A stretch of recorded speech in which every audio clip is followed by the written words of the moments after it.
I wish I was more tech savvy. It feels like we should have music playing or something going on. It's so quiet. Welcome, everybody.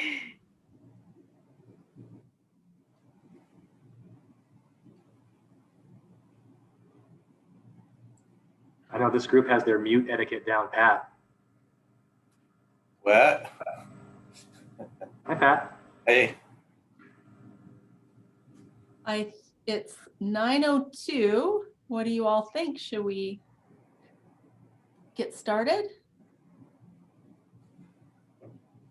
Judge McLean, what do you think? All right.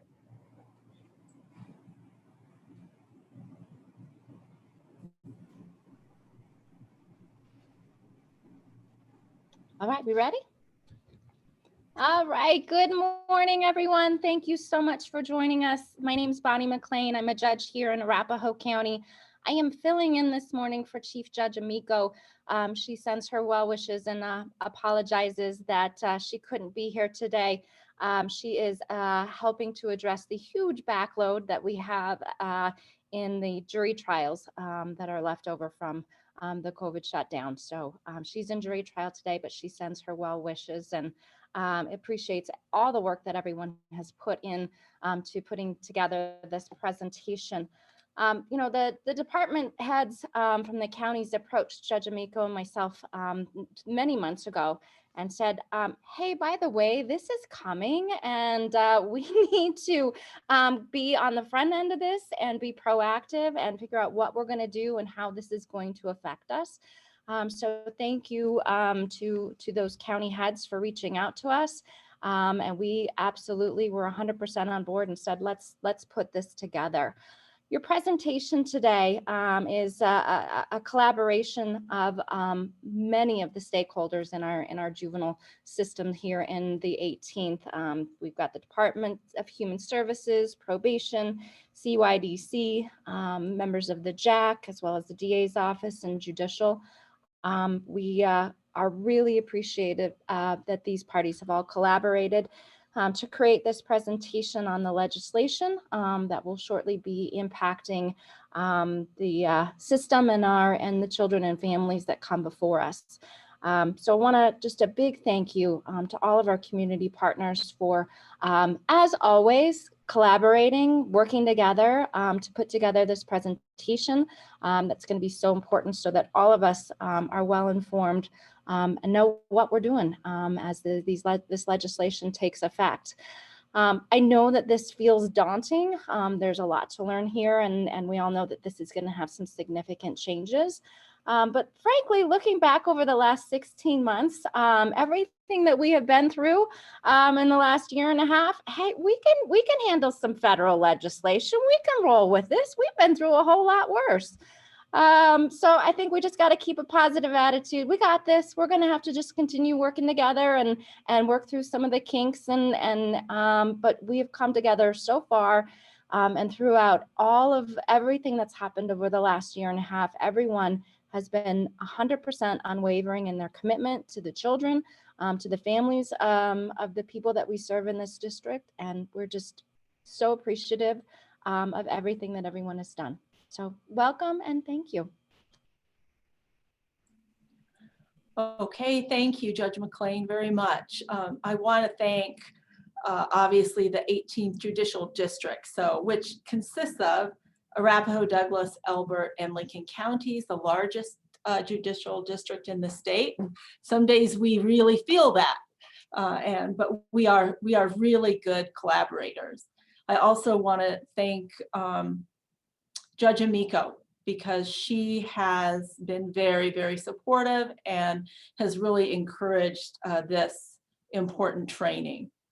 She recognizes that this is really a pivotal time for our system serving juveniles. I also want to thank Magistrate Dumler for her tireless work in the juvenile justice reform arena.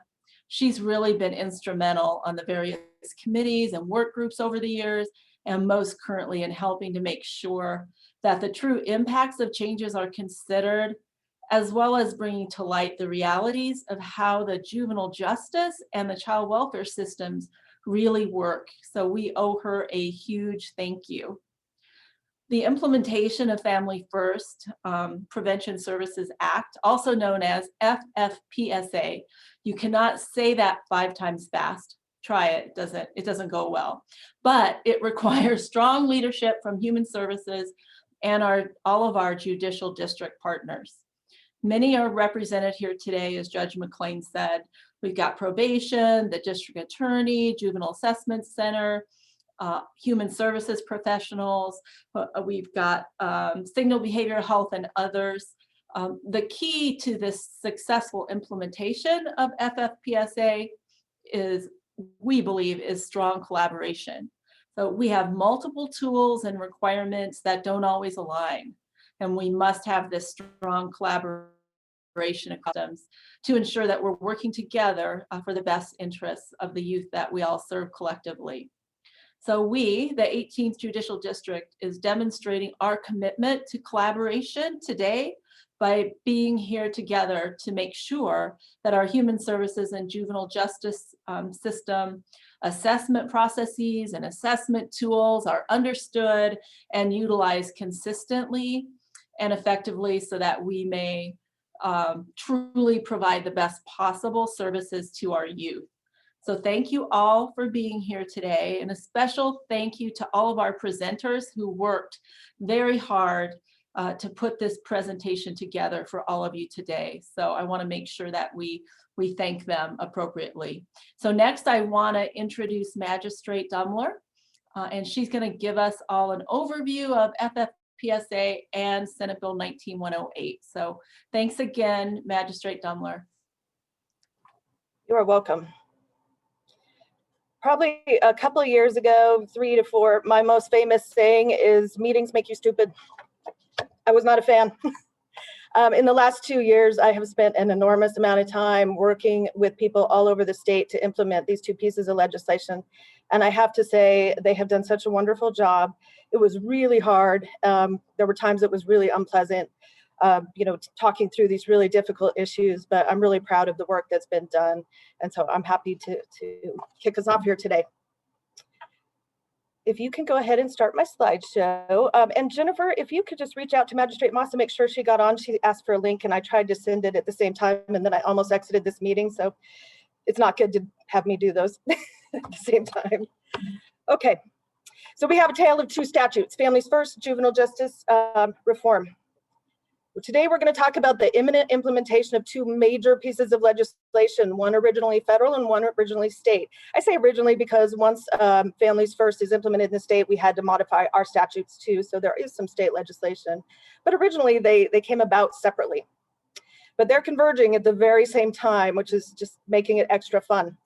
In many ways, they come together really nicely, and I'll show you some ways in which they do, and in other ways, they don't.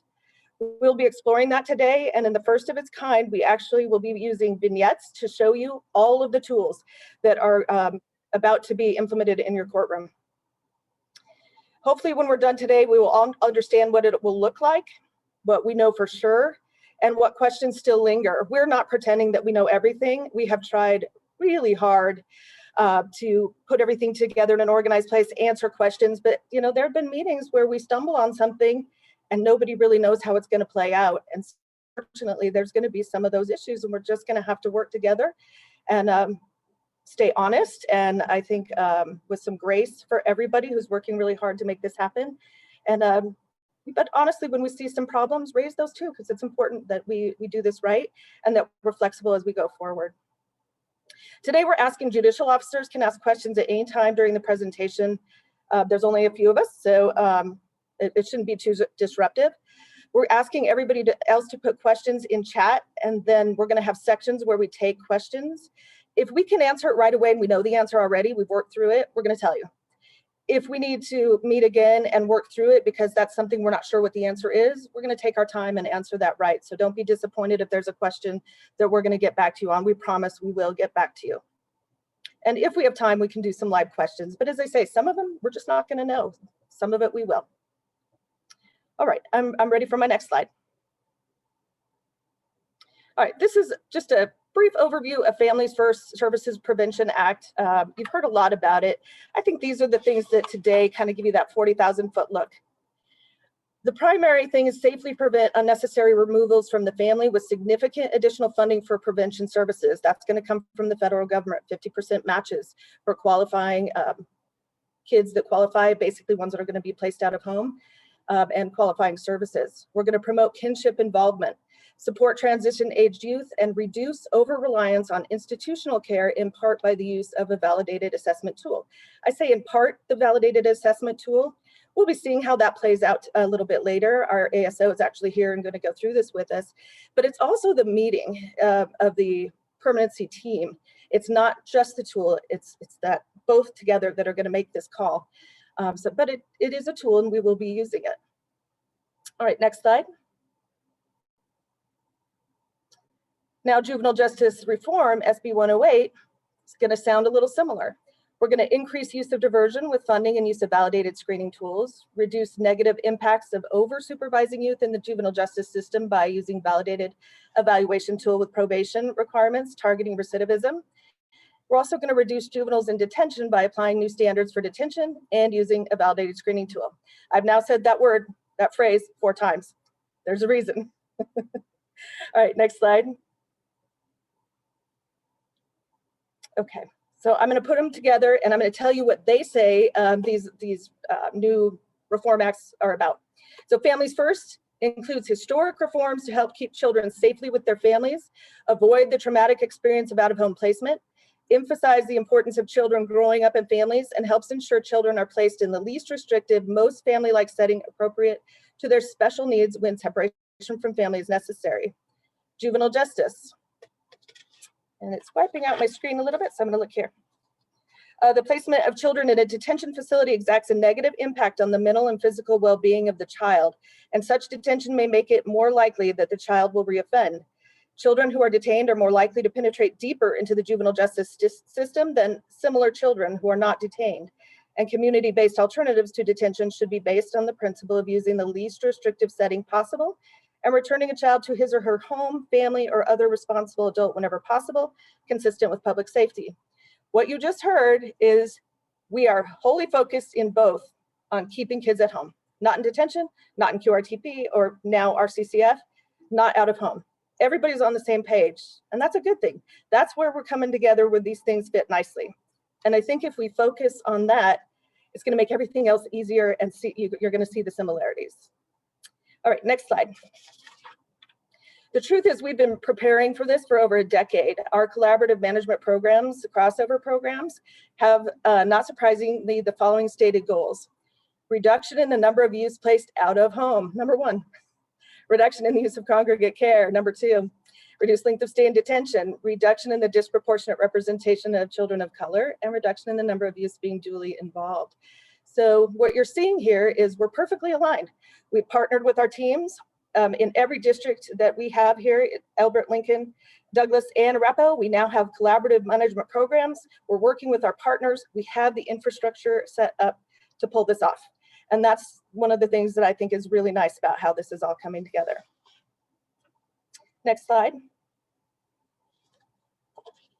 Okay, so again, our focus is on keeping children safely at home, prevent further system penetration. How are we doing that with these 2 different statutes? Families First. We're increasing federal reimbursement significantly for prevention services that meet certain criteria for eligible juveniles. That's that 50% match for those services for kids who are eligible, being they might be placed out of home, foster home, or otherwise. Remove income eligibility for receiving services. Include kin providers in the services. We want to make sure that if we do put them in a kin provider, that we support that family so we can keep them there. If we just dump them there and we don't provide the services, we're not doing anybody any favors. Provide kin navigators, which I'm hearing really good things about. People are really liking that service. They're getting connected with housing help, referrals, all kinds of things. So the kin navigators are doing a fabulous job. We make sure that it's trauma informed. If there's 12 months of services permitted consecutively, no lifetime max, and prevent unnecessary RCCF or QRTP placement using that validated assessment tool, which I'm going to tell you in a minute is the CANS. All right, let's switch to juvenile justice. How are we going to do this? Increase use of diversion with funding and early screening tool. minimize unnecessary interventions and maximize interventions that reduce recidivism with validation assessment tool for probation recommendations. So we're going to really focus on meaningful terms and conditions of probation that will actually affect recidivism. Statewide system of graduated responses and incentives to promote positive behavior and add probation violations and develop statewide, sorry? I think that's somebody not using their mute button. Okay. So we're working on a statewide system of probation incentives and sanctions so that it's kind of consistent across the state, and making sure that we do not put kids in custody for technical violations and that we haven't exhausted everything else before we take that step. But it also limits by statute who can be detained specifically, and it is a very specific list, which we will go through in a minute. I'm sure that most of you are familiar with it, but it's very specific and it changes the game on how we're going to proceed. It also limits unnecessary detentions through the use of a valid screening tool and detention continuum. Okay, next slide. So a couple things about Families First that are pretty big changes and had us, I think, all quite a bit panicked a little bit is the non-QRTB congregate care is 2 weeks only. So our group homes, a lot of them have gone out of business or converted to foster homes, but those are not a thing anymore. And if they only have federal contribution, if it's under that 2 weeks, after that, it could still be funded by state funds. And there are going to be cases where this is still necessary, but we're losing that. As to the qualified residential treatment programs, that is the same right now as RCCF. So that's your Turning Point, that's your Third Way, that's your Griffith Center. So all of those are currently RCCFs. Hopefully some of them will apply and qualify as a qualified residential treatment. That has been tougher than I was expecting. And we've lost quite a few. We lost Tennyson, ROP's gone. We've lost quite a few treatment providers. And so I'm hoping that this turns around. Some of the things that have made it difficult and expensive for them are the licensing that they're going through, the 16-bed limit in each facility, registered licensed nursing staff or other licensed clinical staff available and an on-call 24/7. But other things shouldn't have prevented anything. It's intended to facilitate outreach to the child's family and participation in treatment, provide discharge planning and family-based aftercare supports for at least 6 months. And that's huge because one of the things, if you've worked in this area for any period of time, you know, we put them in RCCF, we bring them home, we don't have a good service plan, or it ends too quickly and everything blows up. This is intended, if we do take that step to put them in QRTP, that we support it for at least 6 months after care so that it works. And hopefully that is a big improvement. So what's a major difference between RCCF now and maybe it wasn't intended to be, but it is. You must have a mental health diagnosis to enter a QRTP, no exceptions. So if there is a kiddo out there, and I haven't seen a lot of them, that's just purely delinquent, committing new offenses, but doesn't have any mental health issues that would include trauma, then they're not going to get into a QRTP. They're not going to qualify. And then also they must be recommended by the independent assessor using the CANS assessment. If the court orders that QRTP placement when it's not approved by the independent assessor, the court basically overrules the assessor. The county DHS loses 50% federal reimbursements for the placement. So it's a big hit financially. We can order it. Judicial officers have the authority to do that, but they need to be careful about it and work with their partners because a 50% cut in one of the most expensive services out there is going to be big, and other things will suffer. And we need to be respectful of that and only do it when you absolutely feel it's the right thing to do. And I'll go through a little bit of the CANS assessment in a minute and why I think you can trust that assessment and follow it. All right, next slide. The most significant change that, and I say most significant is in how it's going to impact the courts. I've been to other presentations and different things are emphasized about what's the most important. What I'm presenting to you today is where these are going to intersect, maybe work together and maybe not work together. These two last things, the placements and the JDRC secure detention limitations, are going to be the ones that I think are going to intersect the most. So the major change, detention in a secure detention facility is authorized if the juvenile presents a substantial risk of serious harm to others. And yes, the legislature did mean physical harm. Or the child presents a risk of flight from prosecution, and community-based alternatives are insufficient to mitigate the risk. And that's community-based alternatives are insufficient to mitigate the risk for both. And it's not just a simple failure to appear either. This one is causing us some consternation, I can tell you that. What does that mean? It's not a simple failure to appear. It has to be repeat, recent, and I'm forgetting the other R word. It has to be on purpose. So what does that mean? And here's where we run into the problem. It's easy if you have a kid that fails to appear 5 times, but that's not what happens. They fail to appear the second time, and then they're missing for 8 months. Does that qualify as a recent failure to appear? And I think there's a good argument that they have failed to appear to their probation or pretrial. They failed to appear in court for a period of 8 months, that would qualify for this. But I'm going to be honest, there could be some room for disagreement on that. And different judicial officers could make a different finding. We are retooling the JD-SAG to kind of incorporate this major change. I'm pretty excited about the JD-SAG. So when you're looking at substantial risk of serious harm to others, the statute says, here's some rebuttable presumptions for crimes that meet that presumption of substantial risk of serious harm. They committed a felony with a weapon. Okay, weapons charges. We were holding kids anyway because of the bond statute that said that you have to overcome a presumption of dangerousness on no hold bonds on firearm charges, handguns, weapons at school, extended magazines, all of those things. We were already doing that. That's not that big of a change, but it is codified now that is a rebuttable presumption that it meets that criteria. And then of course your crimes of violence. What we've done is put together a list of these mandatory holds for the JAC centers so that they have something that's easier to read than looking at the statute, trying to figure it out, or just a written list. And we are currently testing that to see if it's going to be effective and help the screeners out so they can really see what's a mandatory hold or not. Judicial officers can also make either of these findings on the warrant they issue. And there's going to be some kids you're familiar with where you're going to feel completely comfortable making that finding. And that will be honored. They will be screened, but that will be honored if it's on a warrant. If you don't know, don't put it on there. The JD-SAG is being retooled to be evidence-based. We worked with an expert, Dr. Gina Vincent. We went to these meetings and we retooled it very thoughtfully. One of the big differences is the screeners are now reading the PC statements and their arrest affidavits, so they have a better feel for how to assess that risk.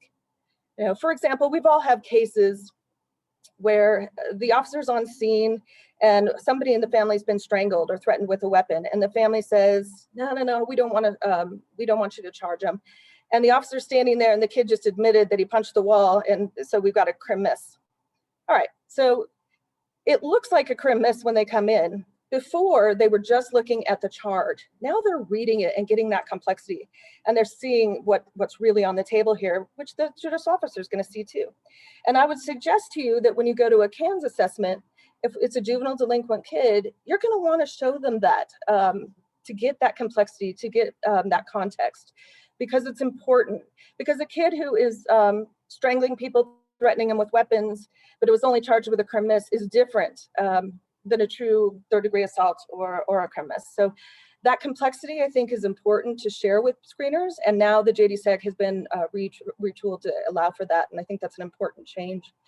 So what I'm going to say about the tools here, JD-SAG and the CANS, is don't be worried if you can't make that finding on the warrant. We have to do it on probation. We have to. That is part of the deal. But you've got the guidance of probation there. Here, if you have a warrant and you don't know anything about that kid and you don't yet have an assessment, you really don't know. So let the tool do its job. And I think you can trust it. As we work through this and you see something come up and it doesn't seem right, bring it up and we'll take it back and look at it and look what's going on and make changes where we need to. But I am going to tell you, if you don't know, you don't have a good feeling about it, trust the tool. It's going to give you a good answer. Okay, next slide. right, where's the biggest place that we're going to have trouble? And this is where it is. The statute for holding kids was always intended to be a continuum. We say that all the time, we're the detention continuum. And it was to be level 1, secure detention, level 2, staff secure, level 3, shelter, group home, foster home, level 4, home or kinship with detention services, and level 5, just a promise to appear released back to kinship or family. It was intended that we have all of these and that no kid who screened to one level ever went up. But that's not what happened, because staff secure and level 3 were never funded by the state. They don't exist. It's not there.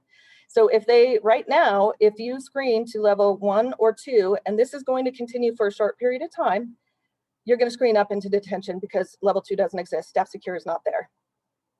Level 3, you would only screen up if there's no shelter available, we can't find any kin, we can't find family, and DHS isn't placing them because they frankly don't have anywhere right now.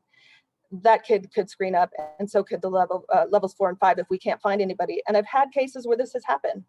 And then you let the court fix it at the detention hearing. That's what's happening now. So a lot of kids are screening up, maybe not a lot, but kids are screening up that shouldn't be there. Also, we have right now on our chief judge order, an order that any warrant a judge issues causes the detainment. That's going to change really quick. That Band-Aid's coming off. Our partners are in the process of changing it to comply with the law. And when it does, that's where we're going to see some of this fluctuation and where we don't know where the kid is going. Okay, next slide. Here's the major change. When the new JD-SAG goes live, and that's after it's validated, you can absolutely not screen a kid up who qualified for 3, 4, or 5. Okay, so let's walk through a scenario. Let's say a level 3, they would have screened to a shelter. They're not a risk of serious harm. They're not a flight risk, you know, first case, but we have no family. We have nowhere to go, no kinship. We really have nowhere for this kiddo to be. They're sitting in the back of a police car. They've been arrested for something. They've been told, the officer's been told, you cannot bring them here. And this does mean not one tiptoe over that line into secure detention.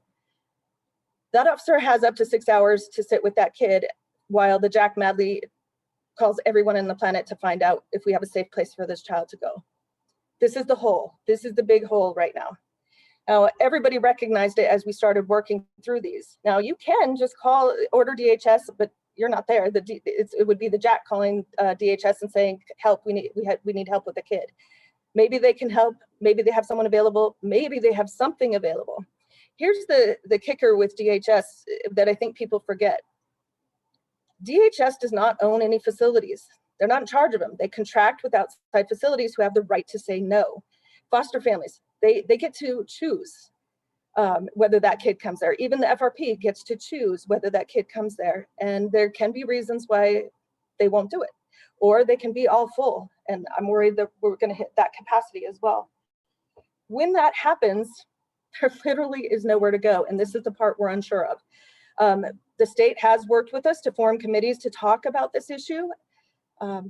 You know, let's say that kid has no business being in a QRTP, but we have one place for that kid to go and it's a QRTP and DHS goes there. Now that triggers families first and they could have problems with getting reimbursed for that funding if that kid doesn't qualify for that through that CANS assessment process to be there if they have to hold them for any period of time. If it's short, not as big a deal, but if it turns out long-term, we don't have anything, that's a problem. And it will implicate families first.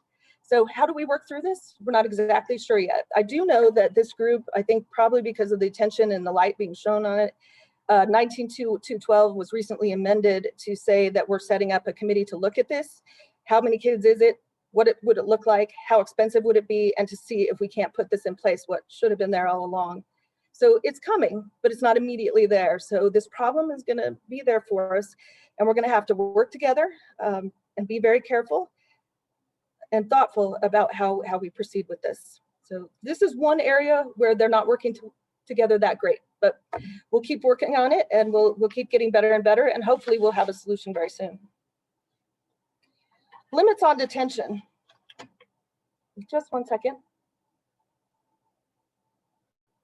All right, there's 2 places in the new juvenile justice reform that are implicated here. So you cannot hold a juvenile delinquent kid who has not a JD case. Can't do it unless they're contempt. Oh, I'm sorry, go ahead to the next screen. Now, it used to be that we did some truancies, we did some contempt and held some kids. Could be a D&N kid who keeps running and won't stay in placement, a short detention. But I'm gonna tell you right now, with the way this is playing out and the kids that we can hold, we are only holding kids who are really dangerous. And you're not gonna wanna put that kid in there. So I would caution anybody about putting a truant or even a D&N kid, unless they have a JD case. I would not be doing this. Word to the wise. You can't hold somebody who's in DHS custody, and that's all there is. There's no JD case. Well, you can't hold them if the reason you're holding him is solely to wait for placement. If it's DNN, not a JD.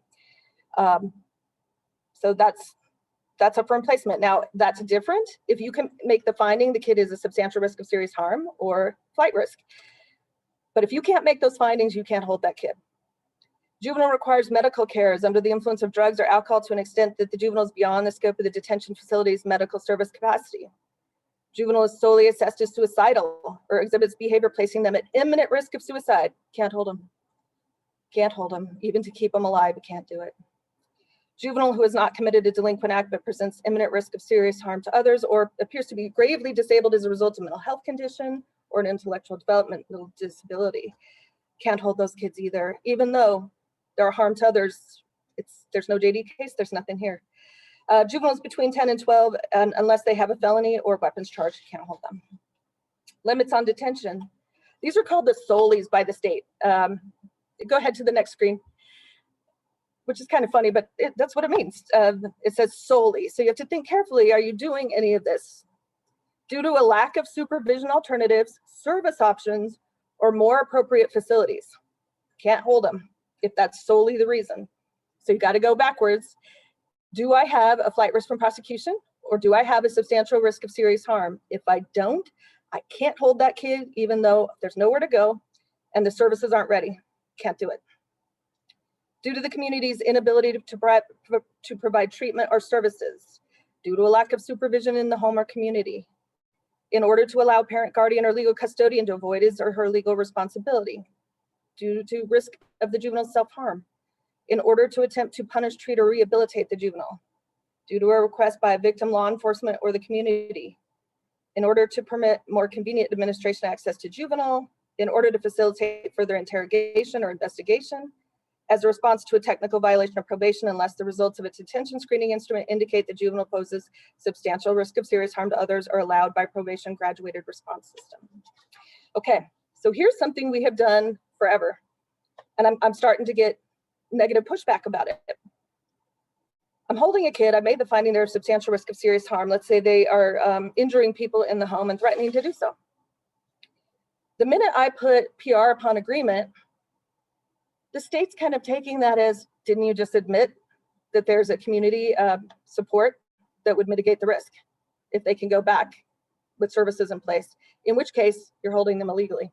So you have to be careful about placement in lieu and PRs upon agreement, because it's being interpreted as an admission on our part that it exists. Now, the reality is, if I say, if you can find a staff secure placement that has really good rigid rules where I do think the community could be safe, but it doesn't exist today because there's been no interviews, they're not approved. Sometimes we'll put that placement in lieu just on there.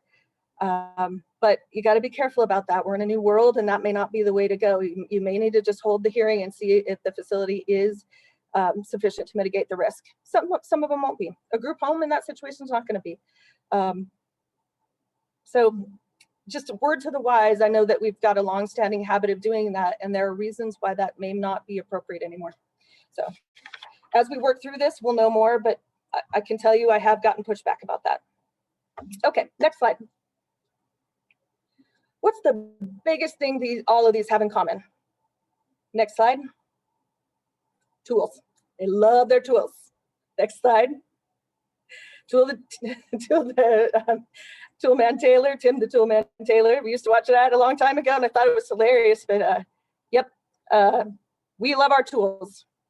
Okay, so let's talk about the cans for QRTP placement. Again, QRTP is a qualified residential treatment program. Used to be RCCF. So like I said, third way, think of all those placements, those are RCCFs that we use. They will, if they qualify, be QRTPs effective October. All right, the CANS is a tool to evaluate mental health needs. Now, once upon a time when I was sitting in those meetings,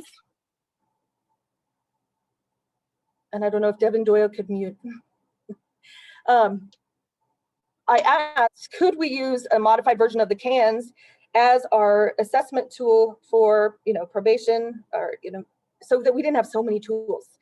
What I was told is the CANS really is focusing on mental health needs, not recidivism, and that's why they don't go together, and that's why we couldn't make that easier.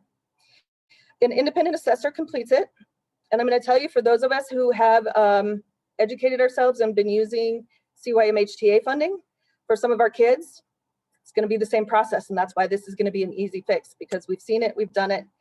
Might be a few tweaks here and there, and I'll let the ASO, Brett, today talk about that if she wants to, but we've been using this process, which is one of the reasons that I think you should trust this tool. Family engagement meeting with permanency team to come to consensus if possible. So it goes to the independent assessor with input from collaterals, and that means your caseworker, family, other professionals that the child or the family feel are important. Also, GALs are going to be critical at the early stages of this. It's a very fast process. There's a slide later on in this presentation that talks about how it goes. We're trying to get it done in 10 days. That is just Herculean effort, but it really is something that we're trying to accomplish. As I mentioned before, so it goes to the assessor. The assessor sits with the permanency team. They try to come to consensus. It goes back to the court if there's a disagreement or the court has to order it. And then the court can, if they choose to, overrule the decision of the assessor. But as I said, DHS loses 50% federal matching funds if you do that. So be sure you're doing that on the right kiddo. If court follows the assessor recommendations and doesn't place, the one thing that nobody really talks about is there's also a requirement that we not increase our DYS commitments. So placements less, can't commit either. And that, I think anybody looking at this is going to be questioning in their head whether that's possible. If truly, as many people said, that we were detaining kids in placements who didn't have mental health issues and who really should have been DYS commitments, if that's true, then we would expect those to go up. The CANS would block it and we would have an increase there. Theoretically, so this is a piece that the state can be fined if our DYS commitments are going up, and this is one of those areas we have no idea how this is going to play out. We don't know. We're going to have to watch it and wait and see, and make sure that we're doing the right things. What I want to say about the CANS assessment is this: when I first sat on this committee a couple years ago, working through it, we selected the CANS, and we've been working on implementation for a couple years now. For judicial officers, there's two ways you could look at this. It is a limit on your discretion somewhat, but it's also a guide. You can use it as a guide on your decisions. And you can look at it either way, but the CANS assessment is a free tool. You can look at it online. The first thing I did, and I'm not suggesting everybody does this, is I went and got certified to be an assessor. I did the 8-hour training. I read it. I read every question. I did it all. I wanted to understand the tools so that, not because I could boss everybody around, know more than them.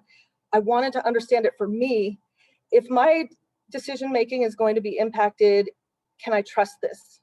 So I did. I read it all, and it's free, and I think it's worth a one-time read. And the reason I say that is because once you do, this is such a thorough questionnaire. You're gonna sit there and say, this is everything I would have thought through before I said it was time to place a kid. These are the things that I think about. These are the questions I ask. These are things I want to know. And so I think it will improve your comfort level if you spend a little time with it. If not, that's perfectly fine. That's up to you. But if you do, I really think you'll be impressed.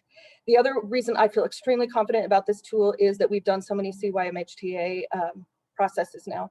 They've been really good, And it's given us the confidence, I think, that we are placing at the right time. We're not doing it too quickly. We are exhausting all other options and hoping that a lot of new services come in place that it will even do better before we go to that state. But I'm going to say it again. There's 2 tools that I think you should absolutely trust. Actually 3. The probation tool, the CANS, and the JD-SAG. The diversion one, we're working on it. I don't know how that's going to play out. We're getting it validated. But this is what I mean by a lot of good, solid work has gone into this process. Okay, next slide. All right, DHS is going to be sending that referral to the independent assessor. The assessor contacts the family and collaterals for CANS. Family meeting with assessor and permanency team. There will be a report prepared for the court with recommendations. A hearing may be held. It's not mandatory, but if it's disputed, you can have a hearing on the placement. And it may be if the kid's in custody, because of that placement in lieu issue, that hearing may be necessary. But the court will get a report that talks about what the decision is and why. Once child is placed in QRTP, the placement will do reassessments periodically and report back to the court if that level of care is still necessary. Court will hold periodic reviews. That's mandatory. And the state did send out the bench card, so I'm not going to go through it here for judicial officers, but it has all the deadlines that we have to follow. And it's very well laid out. And 6 months of aftercare provided after transition. I think the most important part of this process is everybody being prepared up front. It's a mental health assessment. Information is critical. The caseworker is going to provide their information. GALs can be most effective with getting collateral information to the assessor and attending that meeting. Don't miss your meeting. It's fast. It's going to be hard. Don't miss those meetings. Be part of the solution right there. And part of that consists in making sure everybody knows everything you know. Because sometimes not all the family members know what you do. You have that relationship with that child. And I want you to be careful about skipping that meeting because your voice is just tremendously important there. And how this plays out now is it goes back to, DHS, they have a meeting with people, they do a links meeting, and then it comes back and then everybody makes an argument about what's going to happen, whether it's placement or not. That is not a good point anymore. That is not the battlefield. The battlefield is on the assessment, getting the information to them and making sure we get a good assessment. Because as I said, if it comes back to the court and the court overrules the assessment, it hurts your DHS, they lose that funding. So that's not the time for that intervention. Make sure the GALs are up to speed early on, making sure that information's there. And as I mentioned earlier, I do think you should consider whether the affidavit or DAR report, the JAC assessment, should be a part of that, because sometimes, like I mentioned before, there's a lot of detail and complexity out there that you're not going to just see if you look at the charges. And that information can be critical too. Also, we're going to do this lightning speed so kids don't sit forever in a place they shouldn't be. So signed releases and available documents, critical, got to have them.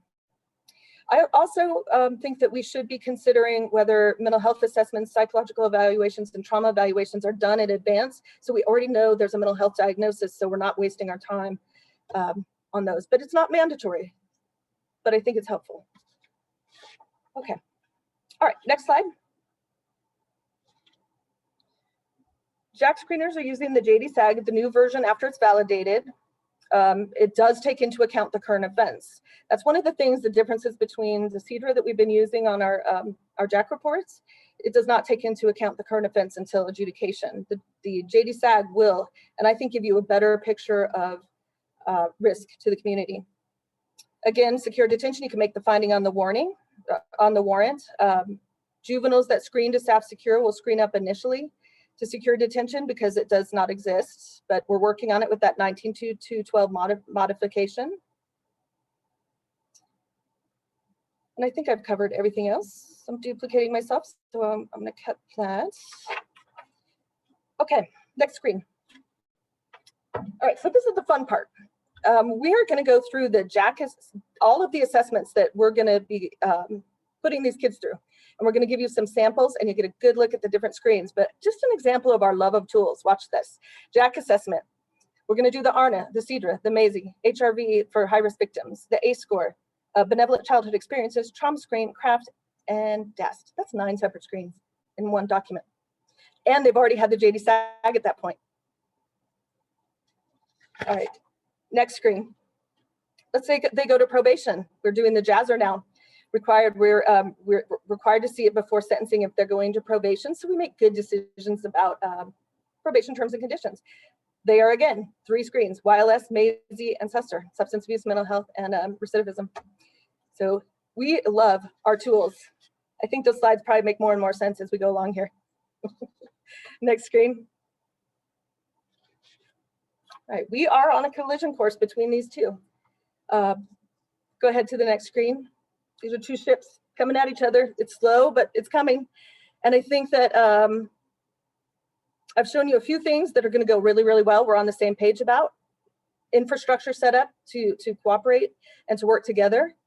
But there are going to be some areas where we're on a collision course and we don't exactly know how it's going to work.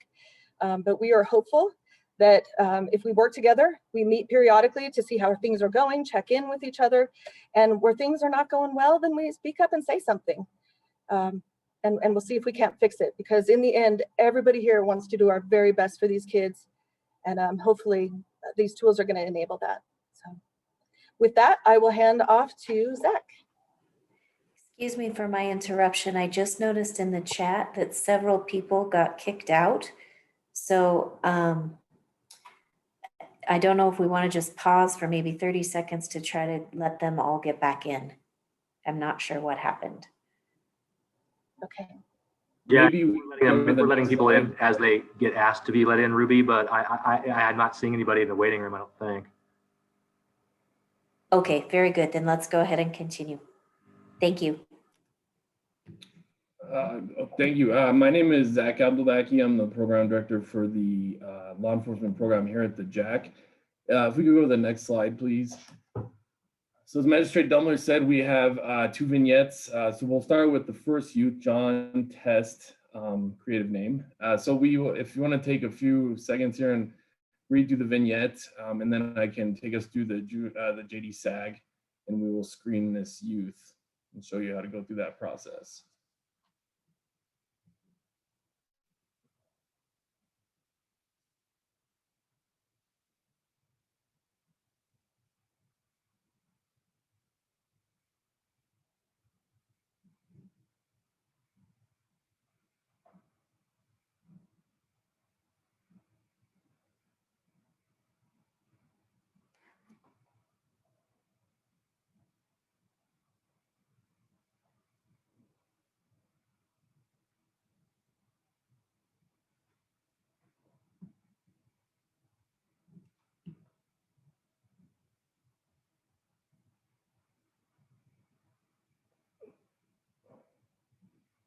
Okay, hopefully everyone was able to read that. I don't know, maybe we just go to the next slide and we can start with the JD SAG. So when we get a call from law enforcement, they're calling the JAC and they're letting us know they have a youth in custody. Per our agreement with CYDC, our contract, we are the mandated screeners for the 18th Judicial District. And so we will be completing the Juvenile Detention Screening and Assessment Guide, or JD SAG, with each youth who is eligible for detention. So this is the tool here, and I'm going to walk you through that youth, Jonathan Test, to show you how he screens into detention in this situation. So you'll see at the top, we list the name and the charges. So they're both felony charges for first-degree burglary and criminal mischief. And then on the right side a little bit, you'll see a box that says for secure admissions. That is just for JAC staff to note if the youth is going to need medical clearance before being detained at the detention center. So this youth did need to get medical clearance for drug and alcohol use before they would accept him into detention. The first box that we'll look at is the top box there, and it is our mandatory hold factors and warrants box. And for question number 1, it's asking if it's a current crime of violence or weapons charge. And for this youth, he is being charged with first-degree burglary, so it is going to be a yes, since that's considered a crime against person per the statute 19-2508. And as you'll see, as you screen to a yes, any box in this, or any question in this box, if it's a yes, it'll automatically screen you to a secure detention, which would be Marvin W. Foote Youth Services Center. However, we have to complete the entire tool so we can enter this into Colorado Trails accurately and get that input for DYS. So we'll continue through the tool. Number 2 is asking if it's a Division of Youth Services warrant or escape from secure, which it is not, since he has no delinquency history and no warrants. Number 3 is asking if it's a district court warrant or order. So this would be a sentence, a remand, bond revocation, or a failure to complete a warrant, warrant for arrest, or failure to appear warrant out of the district courts, which that is also a no for this youth. And as Magistrate Dumler said, that should be changing, will be changing with the new tool, because right now any JD warrant would automatically send that kid to detention per this tool. Now, the next tool, or the next box that we move down to, is indicators of serious repeat delinquency. And for number 4, youth does not have any prior felony adjudications. So that is a no. Does youth have any, for question 5, does youth have any pending felony charges excluding the present charges? That is also a no. And so it's important to note here that these would have to be charges that are filed, not charges that are under investigation. Is youth currently under bond or release conditions for question 6? That is a no. And per the JD SAG, release conditions are defined as youth awaiting appearances, such as, or they're on pretrial supervision, home detention, or electronic home monitoring. It does not include youth being supervised through probation. So this would also be a no for youth. Question 7, pass, failure to appears, violation of court conditions, or bond. This would be relevant for any court, municipal, county, traffic, or district, which this youth does not have any at this time. And then we also have question 8, which is crimes against persons, arson, or weapons history. So this is going to take into account the current charge or past charges as well. So this, since youth has a first-degree burglary charge, which is a crime against person, and also a past charge out of the Aurora Municipal Court for assault, this is going to be a yes. When you look at questions 9 and 10, you'll see there's a line above that. That means that these questions will not be driving the decision tree. So these are just informational questions for us to use to make our decision if we do look at overriding the youth into a different category, or just for letting judicial know on the reports, the court officers. So for question 9, age 14 or younger, it's a no, since this is youth's first offense. He was given the Aurora Municipal ticket when he was 16 as well. So he is 14, he was older than 14, so that's a no. Question 10, associates identifies with delinquent gang members. This youth did admit to being involved with a street gang and does associate with them, so that would also be a yes. Now, if he came in with a co-defendant or multiple co-defendants, we would circle yes for that due to the definition for the JD SAG. So you'll see with question 1 and question 8, those are both yeses. That would drive us down. Question 8 would take us down to the public safety risk box, but like I said, we still need to keep going. So we'll go to question 11. So that is asking, is youth suicidal or risk of self-harm? This question is a no, and it refers to current thoughts about suicide, or if youth is at risk for self-harm. So this does not refer to any history of suicidal ideation or attempts or self-harming behavior. And it's important to remember, as Magistrate Dumler said, that we're making a placement decision and not a treatment decision. However, we do let staff know if they do have concerns about any ideation, suicidal ideation with youth or self-harming behavior, to notify the appropriate authorities, and we have policies and procedures in place to move forward and keep that youth safe. Number 12, risk of victimization or prostitution history. This is going to be a yes. Per the definition of the JD SAG, risk of victimization would include prostitution, homelessness, patterns of dangerous drug use, and gang involvement. And since he has that gang involvement, we're circling yes for that answer. Number 13 is history of running from placements. This will be a no, since he has not been put in a non-secure residential placement. He's lived at home and never had out-of-home placement. Number 14, severe substance abuse. This is a yes. However, it's important to know that severe substance abuse is defined as where it would interfere with their daily life, including relationships, schools, jobs, affecting their health, or they have acquired a charge for substance abuse, maybe a DUI or minor possession, even controlled substance charge, then that would make that yes.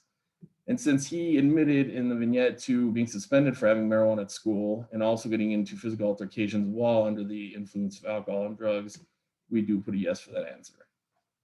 When we get down to the next box, that is our public safety risk box. For prior history of violence, this is looking at prior offenses and or prior behaviors that would be considered history of violence. So this is a yes due to youth having that prior assault summons out of the municipal court in Aurora. This would not, this is kind of a gray area for this question, because this could also include maybe youth has been in multiple fights where he was the instigator, or gang involvement where they were being violent, or maybe he has put holes in the wall at home or assaulted mom and dad or siblings in the home that hasn't been reported to law enforcement. Then that would also be a yes for this question. Number 16, arson or sex offense charge history. There was none for youth in this case, so that's a no. Same with history of weapon use for number 17, and 18, threatens victims or witnesses. For number 19, that'll start our family or community resources box. This youth has been victimized by family. This is a no, due to youth denying any history of abuse or neglect. And per the JD SAG, it's important to note that the family is defined as where the youth would be returning to when released from custody. So if we did see something in trails, or youth reported being abused when he was 4 or 5 by an aunt or uncle, but he does not have contact with them and is not returning to that, we would still put a no. We would be noting that in our report though, so that the court officers knew that there was a history of that. Number 20, family has been victimized by youth. That is also a no, due to what youth and parents have told us. Youth is custody of social services, no, mom and dad have custody. And then history of repeated 108s, we put a yes, due to youth saying that he has run away from home 13 or so times. Now, number 23, again, that's not going to drive our decision tree. However, he does admit to being suspended and having no educational aspirations. So we're going to put a yes for that question. Number 24, mom and dad are willing to have youth home and can supervise. So that would be a yes. And then number 25 is just asking if it's a felony or a misdemeanor. So that is also a yes. So as I said before, due to number 1 being a yes, he's automatically screening into detention. And I don't know if we can scroll down a little bit or make it smaller, but you can see below we have level by screening tree, which is a 1. And then we also have, if we override the youth, which in this case we are not overriding the juvenile, they are going to go to detention.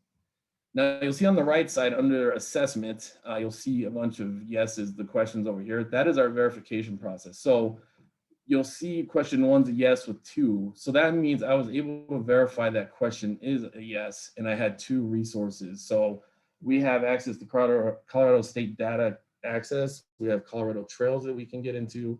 We're speaking with law enforcement. We're speaking with mother, father, guardians, and we're also speaking to professionals if possible. So some of these may have 4 verifications, some may have 2, but as long as we can verify that the answer is correct, we are going to be putting a yes for that. Next slide, please. After we make that determination, we are going, and we can skip that next slide as well. The second page there. Thank you. But, okay, so this next, after we make that determination, we let law enforcement know to take the youth to detention, and then JAC staff will be meeting with that youth at foot to complete the rest of the intake. And so this is the ARNA. I won't get too in depth with this because Sarah Erickson will be talking about this after I speak. This is our new diversion screening tool that we're completing with every youth at the point of arrest. And our community assessment program is also doing the ARNA on youth referred for return on summons. Next slide, please. And you can see here the youth scored as a, keep scrolling down.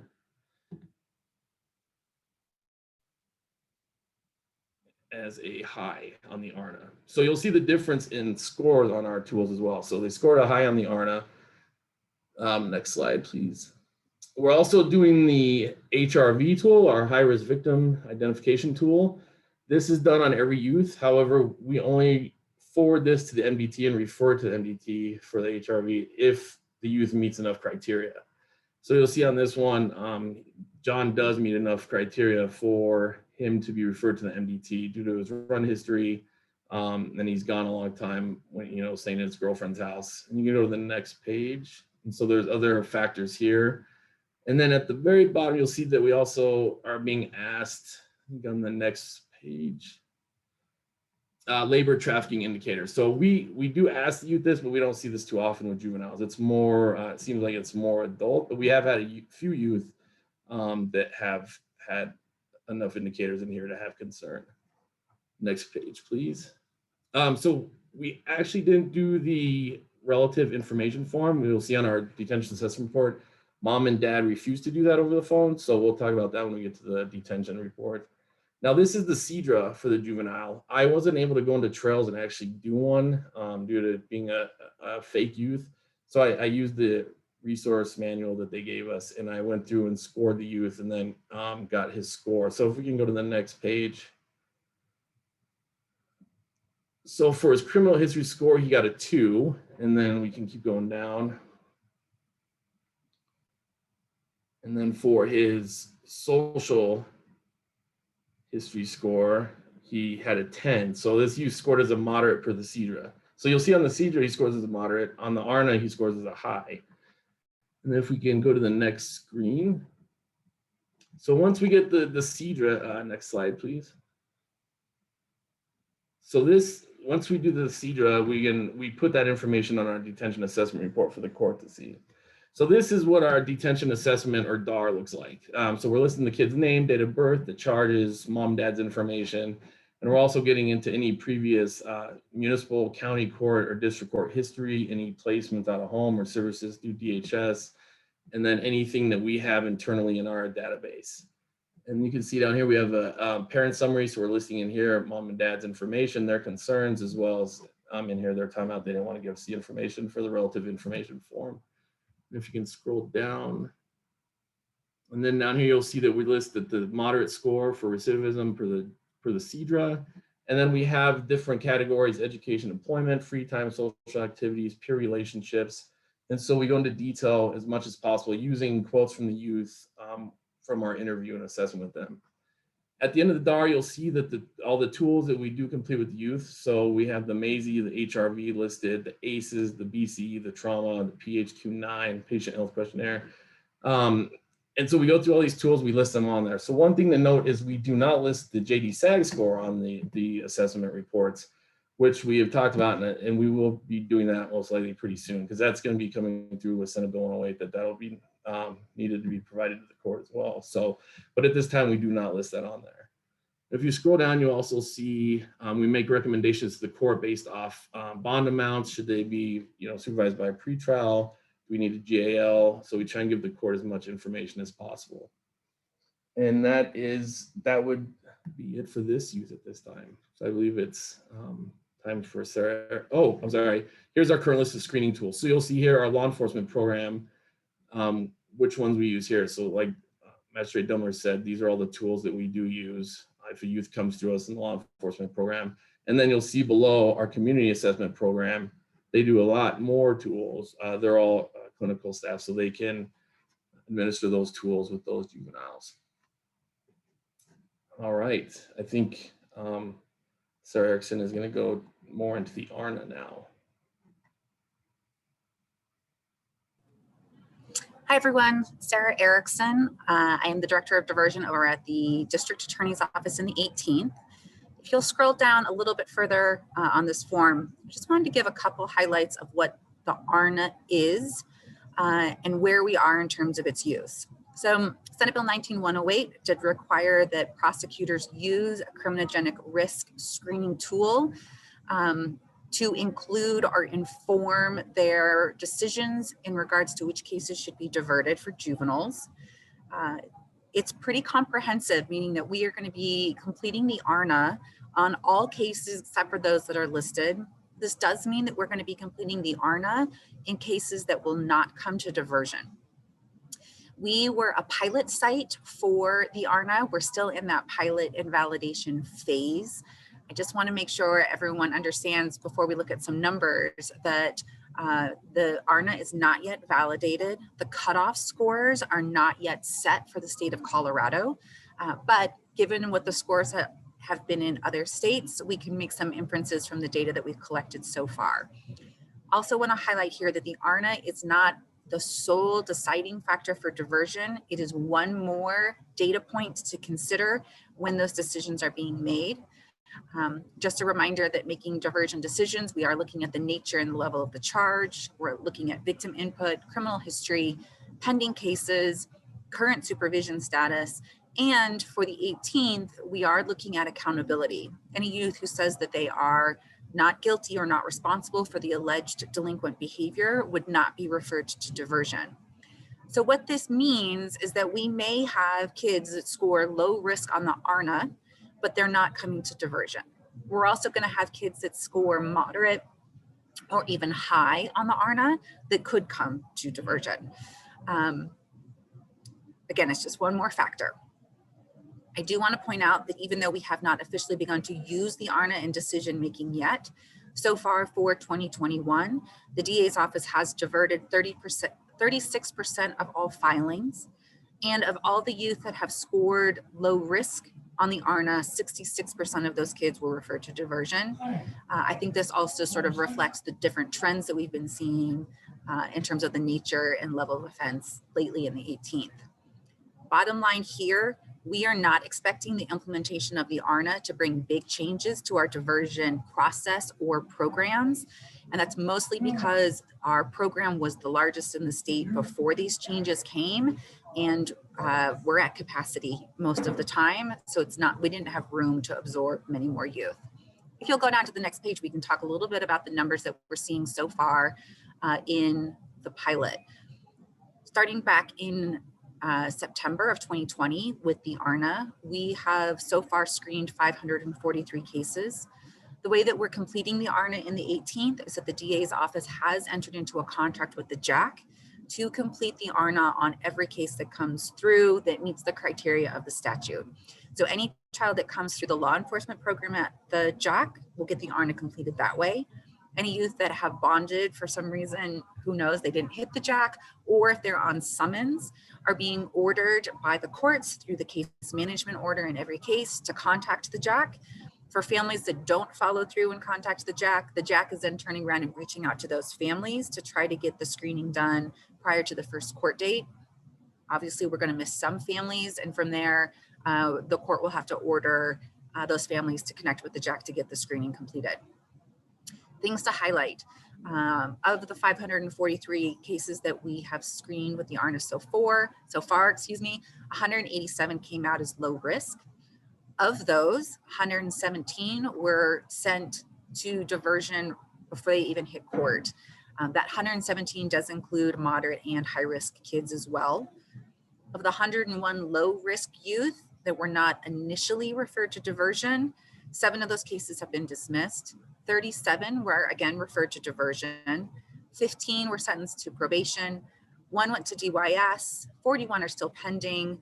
And then I just had a note, we are collecting demographic information in this area. 82 had self-identified as white and 24 had self-identified as Hispanic, just to give you a sense of where those numbers are coming from. I also want to highlight why the ARNA is not going to be the only deciding factor in making decisions about diversion or in terms of case disposition as a whole. There's no perfect tool.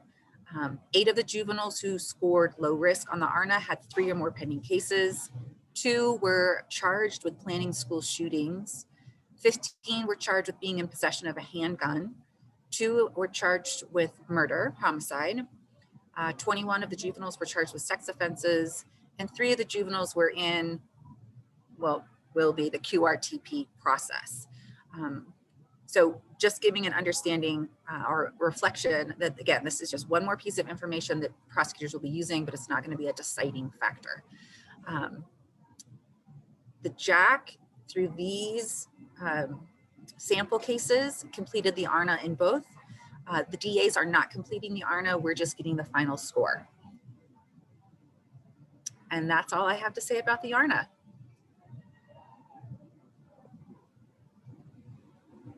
Thank you, Sarah.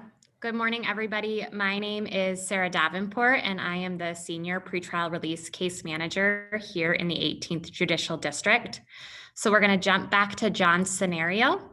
So at this point in the scenario, John has screened into detention and appears for his detention hearing while in custody on a no bond hold.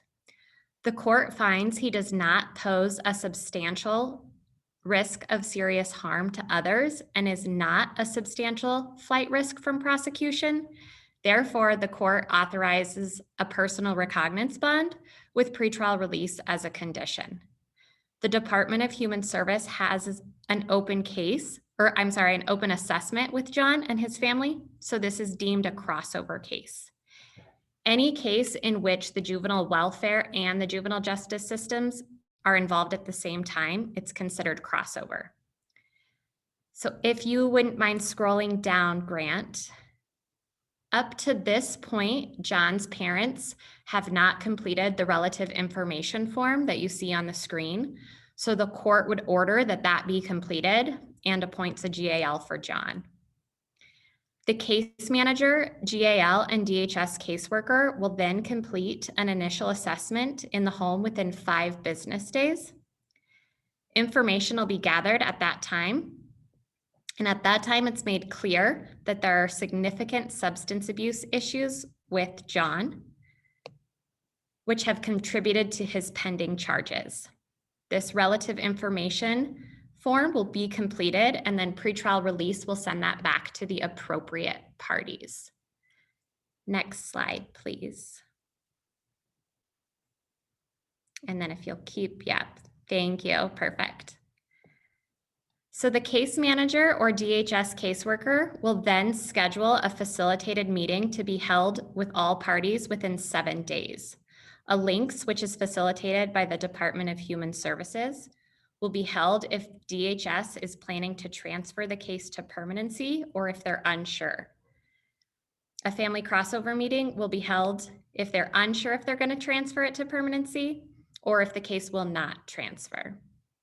In John's case, a family crossover meeting is held, which is facilitated by CYDC, with his family, the Department of Human Services, pretrial release, probation, CASA, and his GAL. In his case, the crossover team recommends a restore evaluation, which is CYDC's in-home substance use program, a referral to GRASP, and possible family therapy.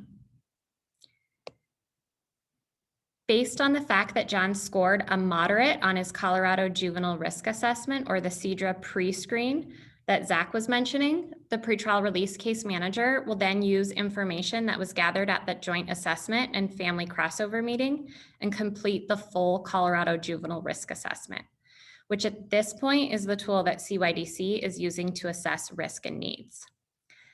We don't have time to go through each of those domains, as there's 12 different domains in the CJRA, but if anybody would like to see a full CJRA, just let us know and we can disperse that later. Next slide, please. And then if you can, sorry, just keep going. Perfect. Then the case manager will meet with the family to complete the pretrial release case plan, making sure to address the CJRA domains that John scored highest in and include goals and action steps for each one of those domains. Pretrial release case plans also include incentives. So John is offered an incentive around submitting clean UAs. I think you can go to the next slide. At this point, the restore evaluation has been completed and it's recommending family therapy and individual substance abuse treatment for John. The team will work with John's mom to access a provider through her insurance. Next slide, please. One more, thank you. And then John incurs his first bond violation for having a positive UA and being gone from home overnight on several occasions. At this time, pretrial release will utilize an electronic home monitor as a sanction for his. Next slide, please. Unfortunately, John continues to run and runs with the ankle monitor on, and another bond violation is submitted and a warrant is issued at the time. John has a serious overdose while on the run and ends up hospitalized. The hospital is recommending inpatient treatment. However, the family has no covered benefit for inpatient treatment, so a referral to the QRTP assessment is requested. And now DHS will explain that point. Hello, everybody. This is Nate Weiniger with the Arapahoe County Department of Human Services. Glad to be here today with you all. I'm going to briefly go through this when that happens or occurs from the juvenile delinquent court. We were involved with an assessment. We're currently working with our collaterals. One thing to note is, and you've already heard some of this information from this scenario, We always are looking at, does the family have Medicaid? And in this case, where we do not have custody, that's the first thing we look at. In this case, that's not the case. Just to go through these real fast, kind of a flow in the flow chart with Medicaid, the qualifiers would be that we don't have custody, that the family does have Medicaid, and then it's a little bit different process when it goes through Medicaid. It's sent to a utilization management team who looks at really the clinical needs and to see if the client meets medical necessity. It does take a little bit longer. That's something that's been brought up before, but it's something, the first step that we always look at. The second route could be through the Child and Youth Mental Health Treatment Act, the CYMHTA process. That's a catch for those that don't have Medicaid. In this scenario, as we talked about and you've heard, there are requirements for that as well. One of the requirements is that the family actually makes the referral themselves, that they get the ROIs signed themselves.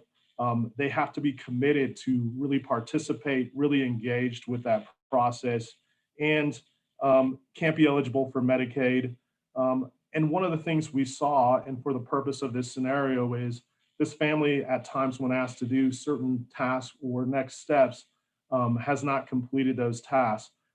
That up and leads to making the referral or committing to being committed to engage in this process if a higher level of care is needed. So with that being said, and with the recommendation from the court, we'll go to the other side of this screen, which is the Department of Human Services and what we're really wanting to talk about, which is the QRT independent assessment process and referral process.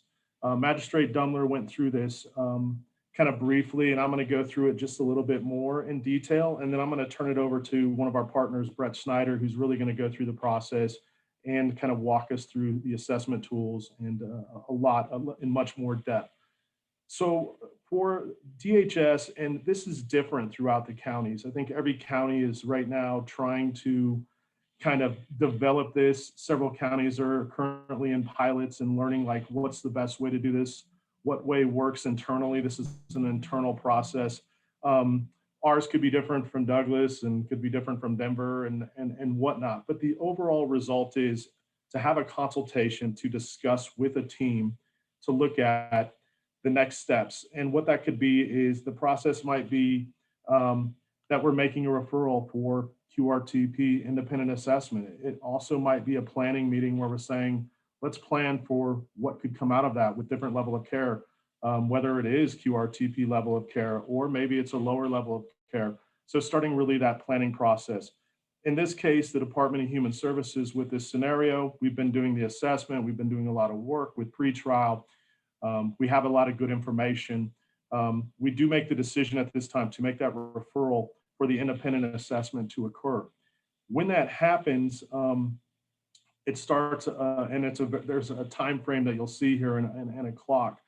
But when that happens, after we've made that decision, and the answer is yes, depending on the department or the agency, the Department of Human Services, they may have a different person that does it. But the first requirement for that agency caseworker or staff member is to set up a secure signal portal that will be utilized to collect and gather information and start the process to getting a qualified individual assessor assigned. The second step will be once that signal portal has been set up, the caseworker will start to upload a referral. It's a robust referral. We talked about this, Magistrate Dumler talked about the importance of this being very robust, utilizing all the information at our fingertips to make sure that the independent assessor has everything that they need to make a good decision. It can include anything from evaluations, external treatment reports, internal assessments, evaluations. And one of the most important pieces is that the caseworker gets the ROI signed at that time too as well. And that's important as Brett will go through as we're disseminating the information and making sure that we can communicate and contact everybody to gather information. Once the referral packet is completed and is in, Signal will assign a qualified individual. And this starts the shot clock, I would say, the time clock. Like right then, it's really starting the process up, and we have the QI qualified individual. Within a 10-day period, that Signal QI will complete the CANS tool and the assessment, interview family and all necessary parties, set up the department and collaterals with the family engagement meeting. Sarah had just mentioned that, like with the crossover youth, but another meeting that we would need to have, we're looking at having that within the 6 to 7 day mark. And that would be something that at that time, the qualified individual would then review the results with all parties and go over that process. So that is the internal process right now that counties will go through to get this referral, to get the QI individual assigned for the independent assessment to occur. And I'm going to hand it over now to Brett Schneider, who is kind of our expert on this and is going to walk us through this scenario and the process. Thank you. Next slide. Yes, good morning. So my name is Brett Snyder, and I'm the Associate Director of Children, Youth, and Family Services with Signal Behavioral Health Network, which, as Nate and others have mentioned, is an administrative service organization, or ASO, within the state of Colorado. So the ASOs are created through contract with the Office of Behavioral Health, and Signal is the ASO for 3 regions, mainly surrounding the Denver-Boulder metro area.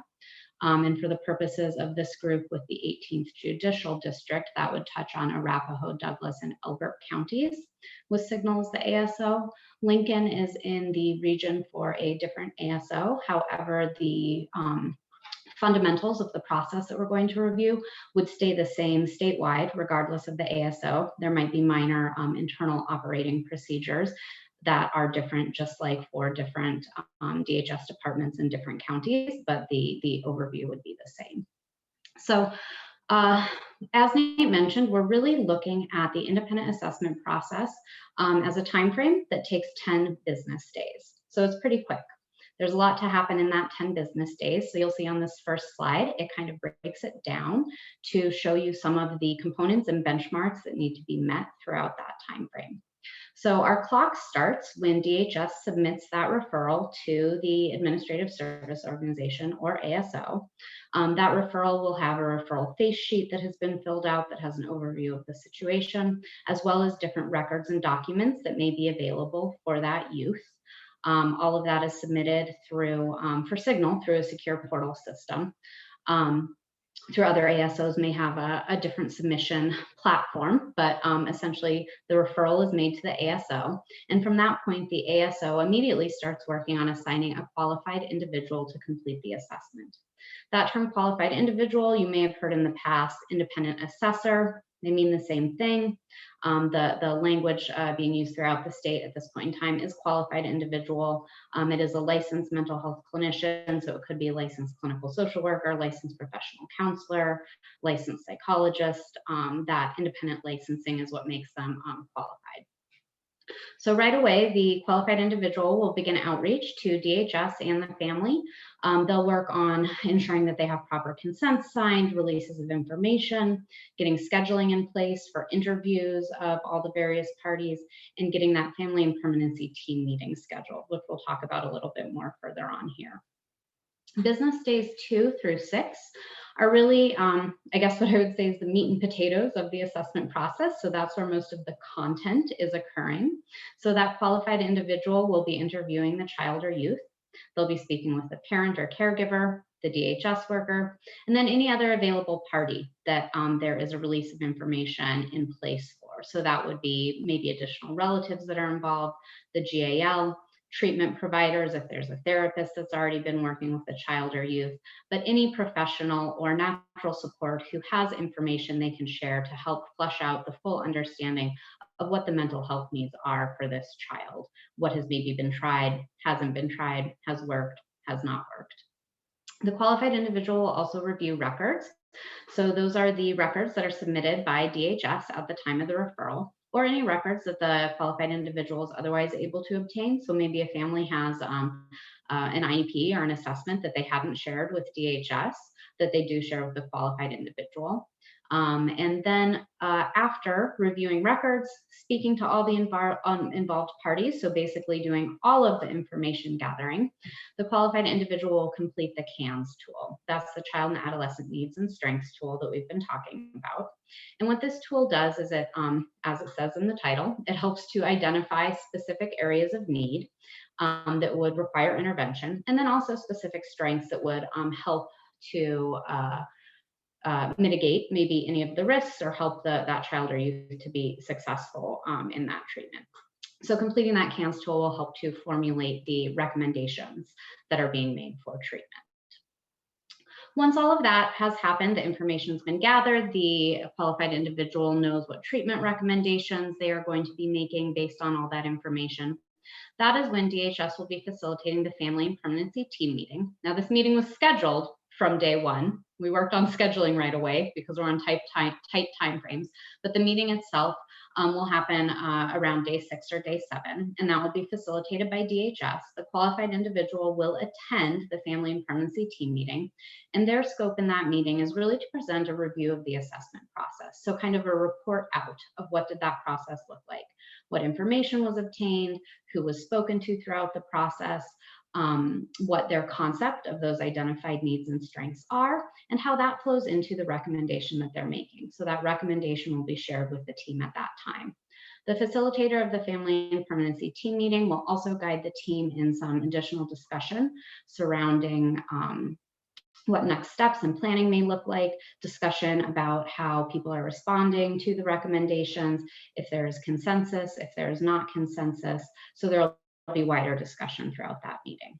At the end of the meeting, the qualified individual has to update a little bit of information to finalize their reports. So for instance, the final reports do indicate if there was consensus in the team meeting or not about the recommendations. And so the qualified individual finalizes those reports, and then it's submitted to the ASO by close of business on day 8. So we've moved pretty quickly. At that point in time, the ASO shares the assessment with the Office of Behavioral Health, and between both the ASO and the Office of Behavioral Health, fidelity review is completed. So this is really the process to ensure quality within the assessments and kind of consistency. Are all of the domains met in terms of information that should be included? Are recommendations explained and justified appropriately? As necessary for the mental health treatment of the child or youth, and are they related to the short and long-term mental health treatment goals of that child or youth? If necessary, the ASO provides feedback to the qualified individual and asks for any updates to be made to those assessment documents. And then a final copy is provided back to the ASO if any updates have been needed. And that report is then submitted, the report summary, and I'll go into that in a moment, is submitted by the ASO to DHS by close of business on the 10th business day. And then that same report is what DHS will subsequently share out with the court according to whatever process has been set up amongst those parties. Next slide, please. So this slide just gives a little bit more overview of what the components, the information gathering strategies are that go into the independent assessment. So just briefly, it's the interview with the child or youth, interview, observation, interview with caregivers, interview with those involved professionals and natural supports. So that's going to be all those other folks that were mentioned in terms of DHS and GAL and previous treatment providers and all of those people. Record review. So you can see from those 4 items, we're really looking at getting a very robust assessment that has incorporated information from various perspectives to try and get the most flushed out, most accurate, most appropriate treatment recommendations. All that information then is inputted into the Child and Adolescent Needs and Strengths tool to identify what the main treatment needs are that are requiring intervention and get a sense of what level of intervention is making sense. And then that's discussed at the Family and Permanency Team meeting. Then you'll see in the center that we have now completed the assessment. And that completed assessment is actually made up of 3 components. There's a full assessment narrative. This is completed according to a statewide template that was developed by the Office of Behavioral Health. So there is consistency in what is required for a fully complete assessment. there's the CANS tool, and then there's the report summary. And that last piece, the report summary, is the document that is provided to DHS and then in turn to the court. And that report summary really is an overview. It really kind of distills down the main points in terms of what is the recommendation, what is the justification for that recommendation, and how is that related to the individual goals and needs for that child or youth in the family. Next slide, please. So this just gives a little bit of a snapshot of what you might see. So on the left-hand side, that is a snapshot of the first page of the CANS tool. It's actually a 2-page tool, so it doesn't show everything that is on the tool. There's quite a number of items you can see there, so we're not going to have time to go through them all. But just to give you a sense, there are various domains that are rated on a 0 to 3 scale, with a 3 really being the highest level of need, so something that really warrants immediate or intensive action. So in that sense, the need has become disabling or dangerous in a sense. With a 2 also being that there is a need there, it's certainly interfering with the functioning of the child or youth, and it does warrant intervention, but hasn't necessarily raised to that dangerous or disabling level. So you'll just kind of notice some of the domains there have to do with general life functioning. That has to do with family functioning, legal, school. There's also an intellectual and developmental domain. So if there are cognitive functioning concerns, that would be reflected there. There's a caregiver needs and resources domain. So if there's support needed for the caregiver or some kind of deficits that they may have could appear there. There's a domain that looks more directly at some of the mental health symptomology that might be present. So your psychosis, attention or impulsivity, anxiety, depression. There are trauma domains. Are there trauma symptoms? Is there a problem with adjustment to trauma? Substance use, and then some kind of risk-related domains, danger to self or danger to others. So that would be suicide risk, runaway behaviors would appear there, aggressive behaviors, delinquent behaviors, those types of things. And then you'll see down at the bottom, of course, the youth strengths are reflected there also. On the right-hand side of that slide, this is just a screenshot of the report summary that is submitted to DHS and then to the court. It's a multi-page document, so this isn't all you're getting, but just to give you a little bit of a visual of what it looks like. And you'll see that it really zeroes in, like I said, on those main points, those salient takeaways. So what is the clinical recommendation regarding QRTP? Is that QRTP, that Qualified Residential Treatment Program, is that the recommendation in terms of the appropriate level of care for the mental health needs of that child? Or is it a different recommendation? So that's going to be the main takeaway from that assessment report. Next slide, please. So then going into our scenario for John Test, so we talked about all of the information that goes into the assessment. So this may be some of the sources of information for this particular client. So of course, the youth interview. The assessor may use some mental health screening tools, so such as the PHQ-9, if they were concerned that maybe some of his problem behaviors were related to depressive symptoms, because the PHQ-9 is a depressive screener. SU or substance use disorder screening tools may be used as well because there's substance use identified in his situation. And then of course the mother and father are both involved and they would be interviewed as well. In terms of professionals for this individual situation, we expect there to be a GAL, a DHS caseworker, as well as a pretrial caseworker. And so those would all be important professionals for the assessor to connect with. Some of the conceptualization of what's given here was based off the initial scenario and not so much some of the add-on that happened kind of later on where he had been engaged with various teams for treatment services. So if we kind of updated and considered that this assessment was happening after what Sarah Davenport had spoken about, there may be some additional professionals that would be contacted as well because he had been linked up to some services. And so those would be valuable people to contact at that point also. And then in terms of record review, there may be a JAC assessment already completed and DHS would submit that with a referral. And maybe there's a FACES meeting report or some other multidisciplinary team report that would be submitted as well. Next slide, please. So then here might be what some of his CANS results would look like. So on the left-hand side, we're looking at needs, and then on the other side, we're looking at strengths. So starting with the needs, again, we're really looking at those kind of 2s and 3s, with the 3 being a high-level need requiring immediate or intensive interaction or intervention rather. And so for John Test, he has a 3 in legal. He also has a 3 in runaway. He has then a variety of 2s, which also would require some attention, some intervention. So there's some family functioning issues, school issues related to attendance and behavior, anger control, certainly substance use has been a concern.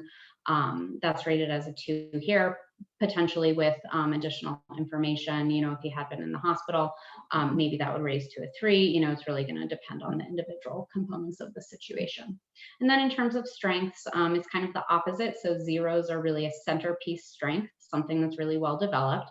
And so he has a couple here, very resilient young man, relationship permanence. He hasn't had a lot of changing in caregivers, has had stable connection with his parents throughout growing up. So then next slide, please, will take us to our treatment recommendations. So in this scenario, you know, having to flush it out and kind of look behind the scenes, we're starting with just a 1-pager. As you can tell from the independent assessment process I just described, you're gonna have a lot more information that's gonna fit on 1 page. So kind of filling in some of those gaps. In this scenario, we're saying that the qualified individuals did not recommend QRTP. They did identify outpatient substance use treatment services as a need. And again, you know, based on some of the additional information shared by Sarah, maybe he doesn't meet the level 1 that's described here, but maybe that's a level 2 and an IOP or something is recommended. You know, it's going to really depend on those individual characteristics. But the way we outlined it here, so that outpatient substance use treatment service would be based on the assessor using ASAM criteria, which is American Society of Addiction Medicine, which is best practice that's been developed over a number of years for helping to determine appropriate level of care for substance use treatment disorder. And so if he was at level of 1, that would be 6 hours or less a week of outpatient treatment services, and this assessor is recommending a specific consideration of SMART recovery groups because during the course of their assessment, John gave a lot of focus on him being kind of an emerging adulthood and valuing his individuation and not kind of being told what to do. And so the assessor felt that the SMART recovery was an approach and model that might fit that individual need of his.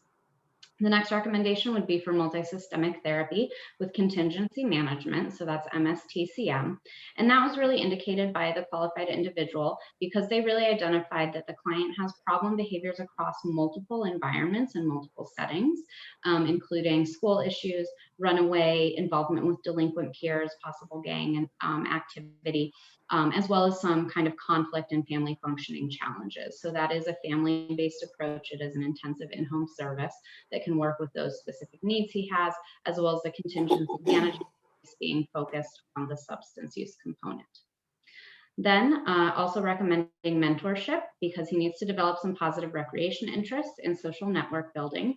And then finally, the qualified individual made a recommendation related to family that the father may need to receive his own substance use evaluation because there are reports that the father's alcohol use is affecting the client-father relationship. The last thing I'll mention before turning it back over is that the state has provided for a process where an independent assessment happening through the FFPSA QRTP independent assessment process. That assessment can be used as a CYMHTA assessment if a family qualifies for CYMHTA and requests that they would like to be involved in the CYMHTA program within 30 days of the FFPSA independent assessment process having occurred. So as Nate mentioned, in this scenario, the family initially was not willing to voluntarily engage with the CYMHTA program. It is a fully voluntary, non-conditional program. So at that point in time, a CYMHTA assessment couldn't be done. But if maybe after this assessment process, something has changed, they're feeling a different way, and they are willing and ready to connect with CYMHTA, they could make that request of the ASO, and we would be able to use this assessment to help connect them with CYMHTA. Good morning, everybody. I'm Jermaine Meehan with Douglas County Department of Human Services, and thank you, Brett, for your presentation and overview of the QRTP process. I just wanted to point out for the group that based on the recommendations, a multidisciplinary team would come alongside the family and the youth to develop a plan for a return home or remain home and establish community-based services. In the event that this scenario had produced a recommendation of QRTP, the Department of Human Services would then start referring for QRTP placement options for the youth and begin that process. With that being said, I'm going to turn it back over to Sarah Davenport. Thank you. So just to hop back in John's scenario, after the hospitalization, the warrant was quashed and he's moved to a respite bed at the Family Resource Pavilion. The funding would be split between CYDC and DHS while that assessment that Nate and Brett were just talking about is completed. And as Brett mentioned, his QRTP assessment did not recommend out-of-home placement. So for John, he gets to return home with in-home services. In this scenario, John regains compliance, and at that time, the district attorney makes a probation offer. And Grant, if you could move to the next slide. Thank you. Pretrial release then would continue to supervise while the juvenile assessment summary report or the JASR report occurs. And so pretrial release would use this summary and pass on all of their relevant information to the JASR writer. And with that, we will move John's case on to probation. Good morning, everyone. Thank you so much for being here. My name is Jeff Longmore. I'm a probation supervisor here in Arapahoe County. A couple of things real quick before we get going. I fielded more than one question about all the information and that some people are feeling overwhelmed. I do want to remind you, you will get a copy of all of this information. The entire slide deck will be sent to you with the questions. So you will be able to kind of read through it at your own pace and in a little more detail. We're just trying to give a brief overview. So with that said, if we can go to the next slide, please. As Magistrate Dunler had stated, we have been working on this for a long time. This is actually an article goes back to April of 2016 that we just wanted to attach. You can review it at your own leisure, but it really starts talking about the research that was being done several years ago in looking at youth, the impact that was being imposed for over supervision as well as under supervised, and identifying the right clients to be put into custody and kind of repercussions that can happen with taking a low risk client, putting them into custody and making things worse for that individual. So that article is attached there. If we can go to the next slide, that's part of the article. This is the references on where that information came from. So a couple of things that came out of 108 was that there are two things. One, probation got a new assessment tool, and we'll go through that here in just a second. But the YLSI is the youth. Trying to think here. The youth level of youth level of system inventory, and it was put in place. There was a couple of changes to that. We'll highlight those changes. As well as the use of the JASR, the Juvenile Assessment Summary Report. The JASR has been ordered on all probation cases prior to sentencing, and this will include any time we are back in court on a revocation. We will have to do an updated JASR for the court. The purpose of the JASR is really to identify specific terms and conditions based on the assessment tools as to what the needs are for each individual kid. We don't want to continue to have a catch-all where one fits everything, where we're doing UAs and substance abuse testing on a kid who's never done any type of drug in their life. It really is trying to kind of make sure that we're tailoring the plan to each kid individually. So there were some questions regarding if we would still be doing PSI. So we attached this article and summary here as far as identifying specifically when a PSI will be ordered versus when we will do a JASR. So that's just attached. Next slide, please.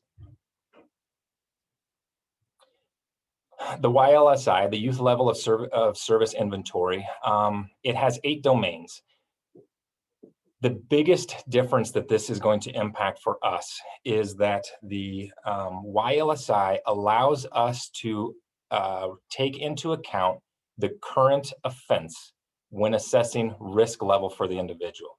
So under our old assessment tool, if a juvenile was picked up, arrested, made it all the way through this entire process and presentation that you've been a part of today and sentenced to probation, we would not be allowed to take into account the current offense.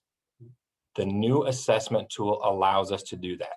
And why that is big, if you had an individual that had, say, an armed robbery with a weapon, if that was their first offense and first introduction into the juvenile justice system, we all recognize that that's a pretty high risk, high level behavior.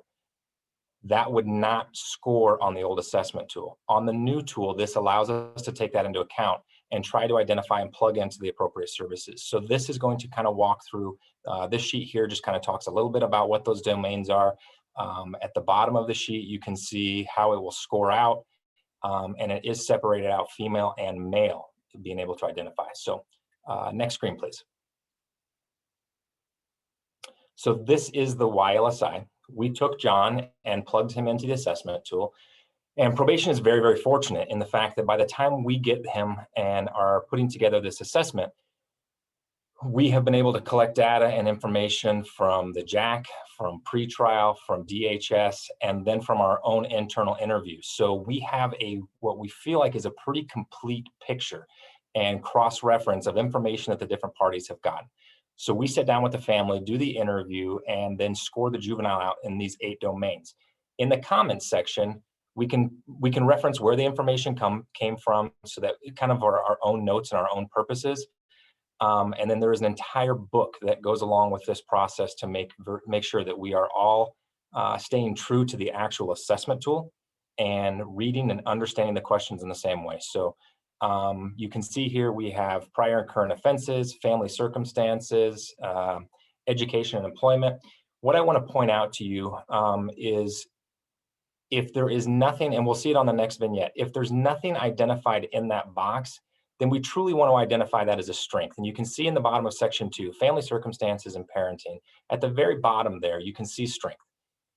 We are looking for those opportunities to be able to identify the strengths for the kids. We don't want to put terms and conditions in place in areas that the family and the youth are doing very, very well in. So it helps us to really kind of tailor and identify specifically what are the targeted interventions that we need to put in place to impact this juvenile and the family. If we can go ahead and go down to the next slide.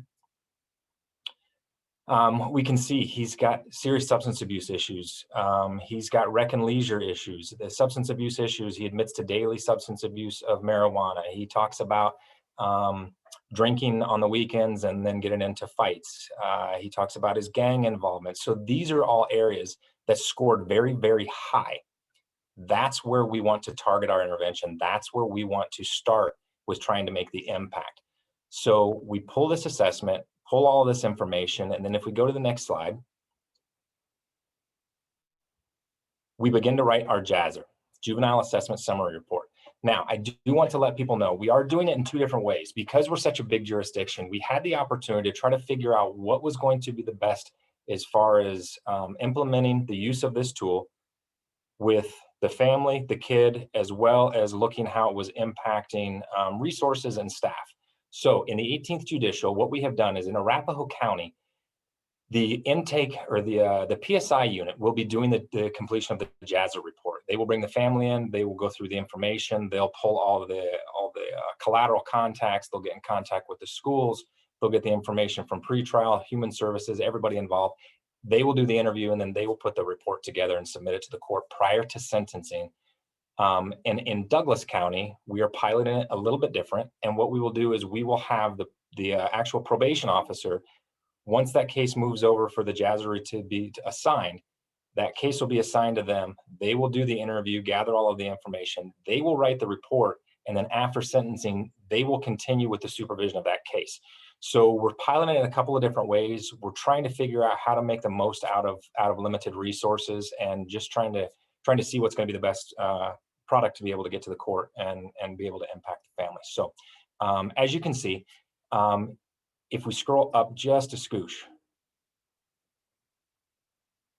Grant, are you there? Or down, I'm sorry, apologize, I'm going backwards. If you scroll to the top here, you can see the leisure rec, personal behavior, attitudes, orientation. That section is ported over directly from the YLSI. So we get that information and it really kind of lays out, hey, these are our areas of concern. This is what we need to target. So with him, we identified need area number 1 was his substance abuse, and then his leisure and rec. So if we scroll down, you can see that what we have done is we have substantiated in this assessment report to the court what information we got, where we got it from, in order to get the court to understand the reason for the terms and conditions that we're recommending and why we're asking. We can no longer just say, everybody gets UAs, everybody gets CBT, everybody gets this, that, or the other. We have to be able to substantiate for the bench the reason for the terms and conditions and what it is that we're asking.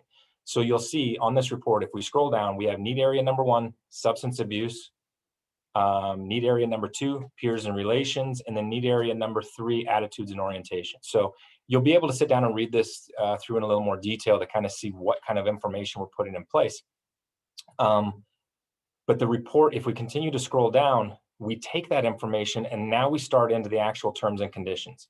And we'll see in the terms and conditions here for John Test versus the next vignette that we do, they're very, very different because there are interventions that need to be put in place for this individual based on what he's reported, based on his compliance on pretrial, based on offenses, things of that nature. So he's gang involved. We want to know absolutely any law enforcement contact. We know that if you're gang affiliated, there is an increase in the possibility of law enforcement contact. So we're able to kind of go down through this and tailor the terms and conditions specific to the juvenile based on what the needs and concerns are.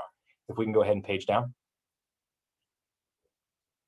And we can see we have multiple areas. We have the peers, we have education, we have treatment. Due to his issues, we were able to to justify in the first section of area of concern and need, the need for substance abuse testing, the need for his treatment, and we will then present this to the court and allow the court the opportunity to have tailored terms and conditions for the juvenile based on their needs at the time of sentencing. And that way we're truly identifying and treating each kid individually based on their strengths, based on their needs, and based on their risk level.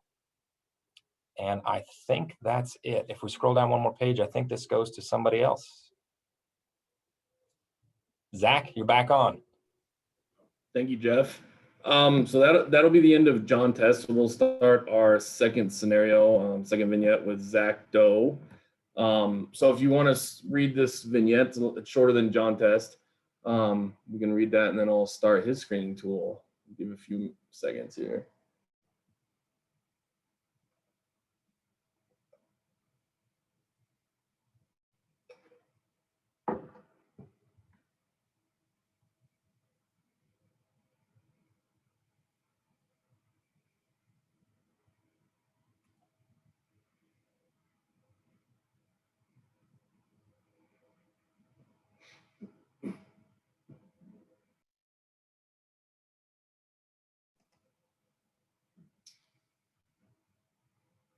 Okay, so we can go to the next screen. So this is the JD SAG for Zach Doe. So you'll see at the top, we have his charges listed.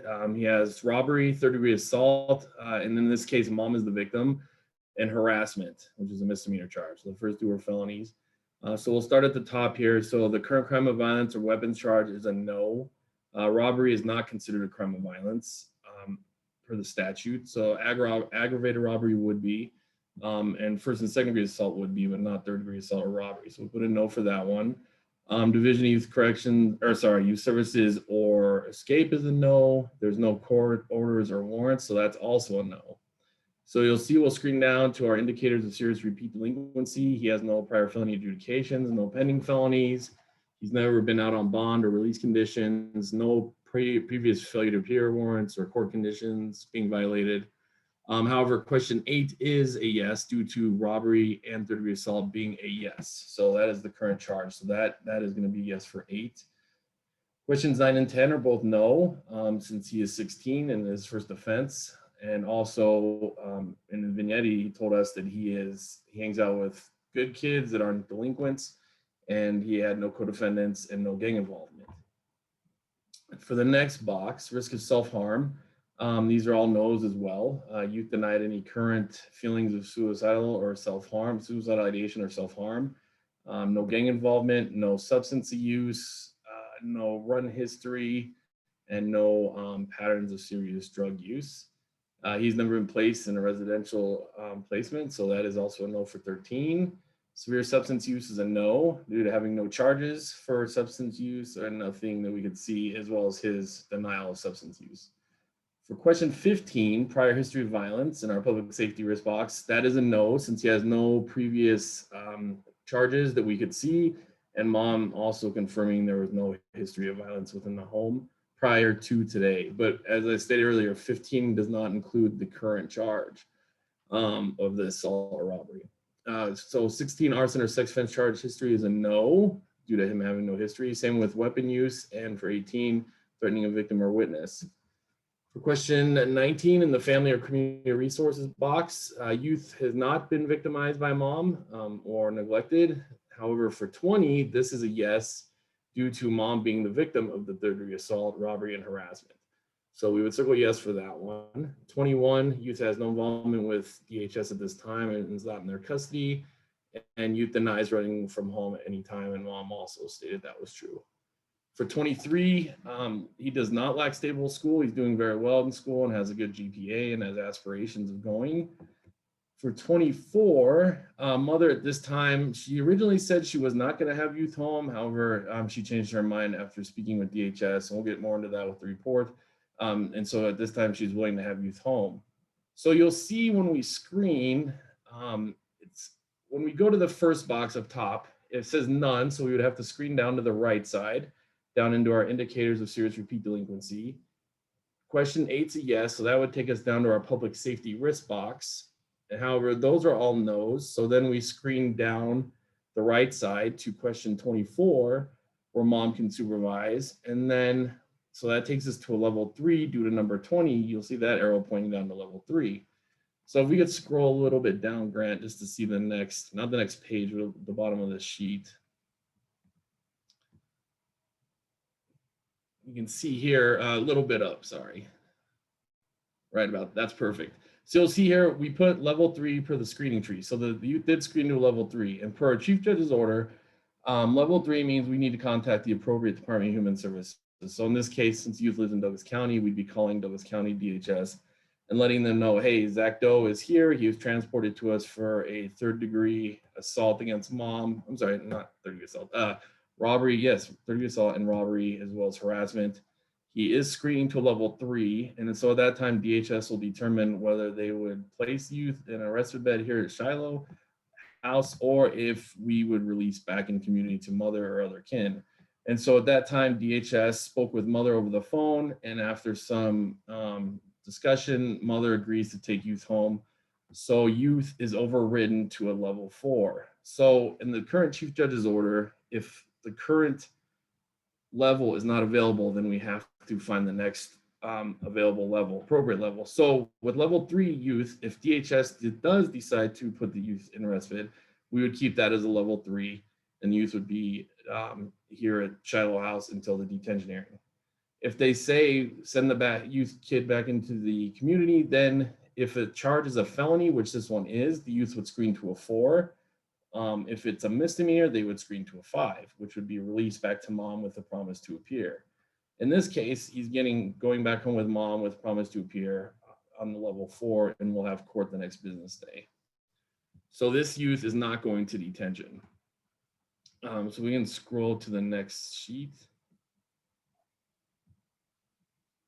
So mother did complete, let's see, you can keep going, one more, please. So here's the relative information form. So mother did give us information over the phone. So you can see we got mom's name. And then we also got names for paternal grandmother, and also we can keep scrolling down, paternal uncle. And I believe that was it for that. So we provide that relative information form to the court so that they have that information. In the previous case with John, his parents did not fill that out. Now for Zach though, with his ARNA, so this is his ARNA, and so if we can scroll down, we'll see that he screens and as I believe it's 2 more pages. You can screen down.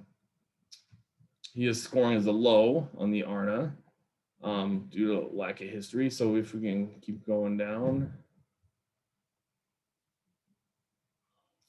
And then we have our HRV tool here, and you'll see there are not many indicators on here at all. So with Zach, we are not going to refer this to the MDT due to lack of indicators.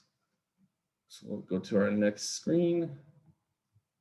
And here's the CEDRA. So we filled out the CEDRA. Again, we don't have the actual tool, but you can see he scored as a, with criminal history, it should be, you can scroll down.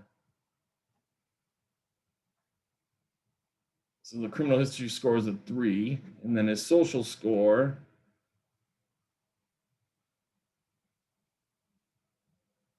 was a 10. So if you'll see there, he's going to score as a high risk of reoffending for the CEDRA.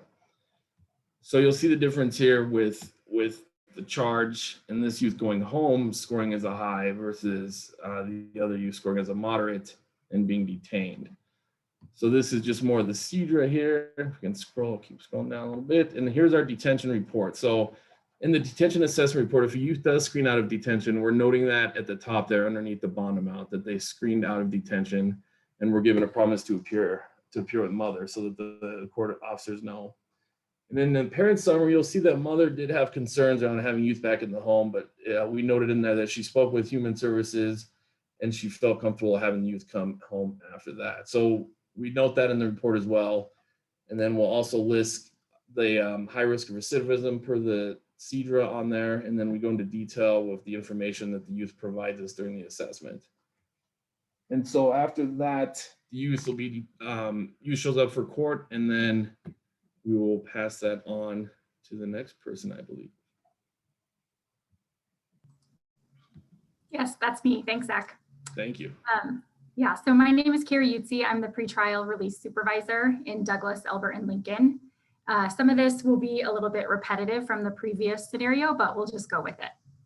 So at this point, Zach would begin his involvement with the pretrial release program. He would appear in court on that promise to appear while out of custody with his mom, and the court would grant a PR bond and order pretrial release supervision at that time. So the form you're seeing on your screen now is just the bond information sheet that lists the different conditions of bond. With a case like Zach's in Douglas County, our DAs may consider requesting the involvement of Human Services due to the level of conflict in the home. But for the purposes of this scenario, we'll just say that they hold off and allow pretrial to assess to see what we can do to support the family. A guardian ad litem would also likely be appointed at that first hearing due to there being a family member victim in this case. Next slide, please. So within the first few days of supervision, the case manager and guardian ad litem will go out to the family's home together to complete an initial assessment. The case manager would have reviewed any information that the JAC provided, and they would just use that as a starting point to dive deeper into the youth's history and current needs. So Zach would have completed the CEDRA, the Colorado Juvenile Risk Assessment pre-screen while he was at the JAC. And because he scored high, we would use the additional information that we gathered in our assessment to complete the full CEDRA. So as previously mentioned, this full assessment includes the 12 different domains and gives a specific risk score of low, moderate, or high for each of those domains. And you can see those listed here on the case plan. Our case plan will be developed with the family and along with the other professionals that are involved to target the high risk areas. So all of our case plans also include an incentive, which was mentioned before.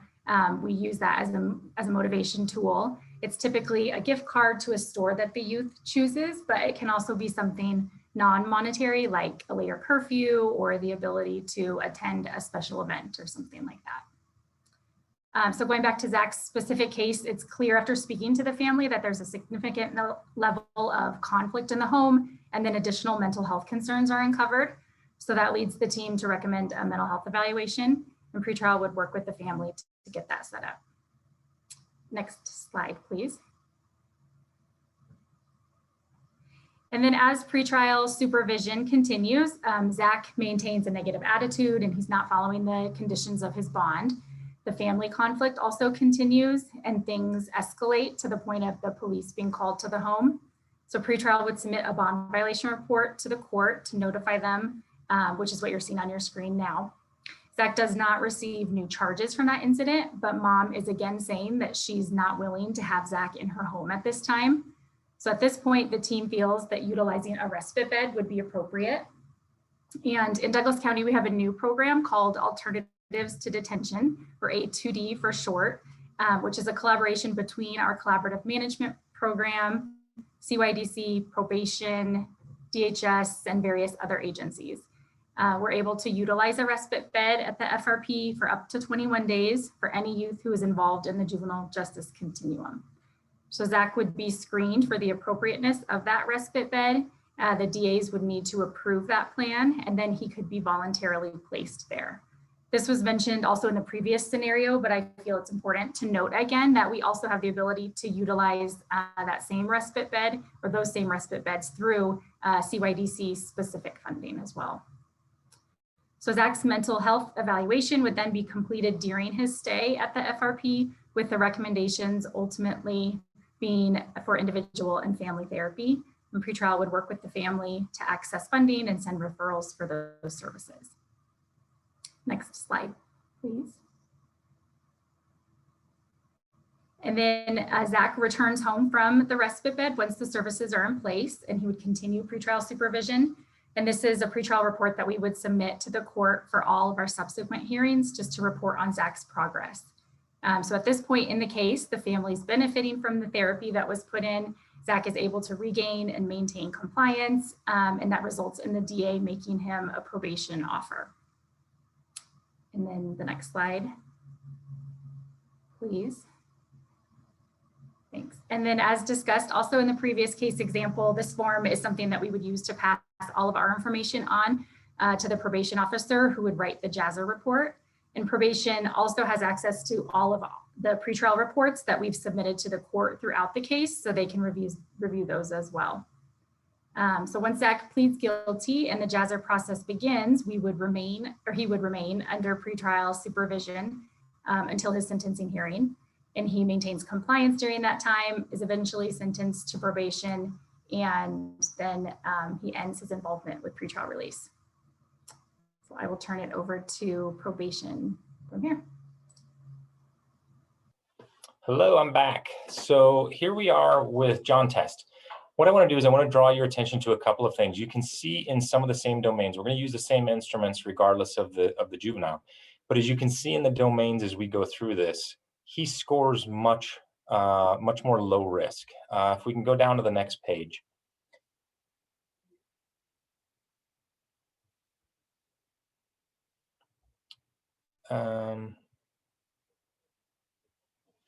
Here we get to his JAZR. You can see that his education and employment, they actually score as strengths.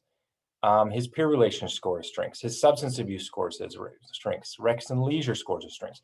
So that was what I wanted to draw your attention to in looking at the two different vignettes, is that on Zach Doe, we don't have substance abuse issues. We don't have issues with his friends. Mom states his friends are a good support system. None of them are in trouble.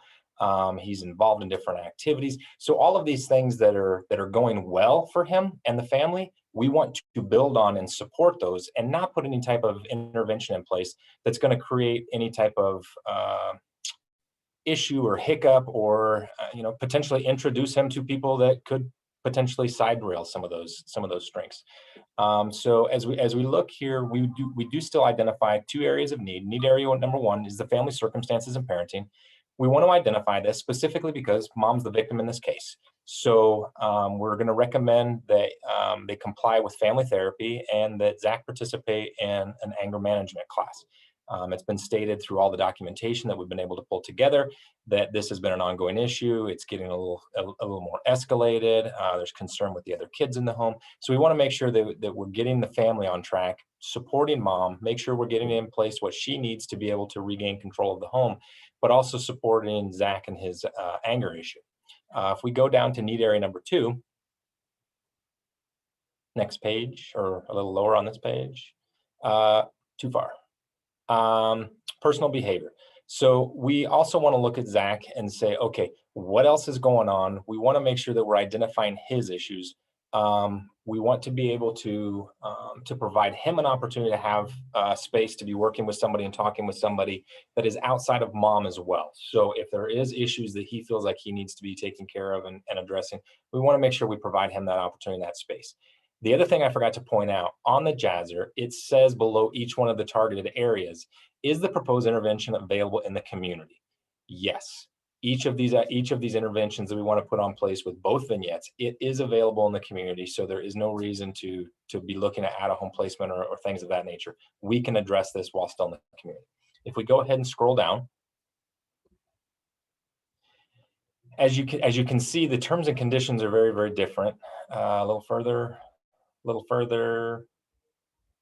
As you can see, we start to go in and look at the terms and conditions here.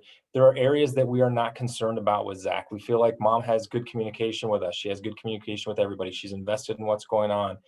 They will keep us informed. We don't necessarily need to put it into the terms and conditions as far as compliance with some of these areas. If we go to the next page.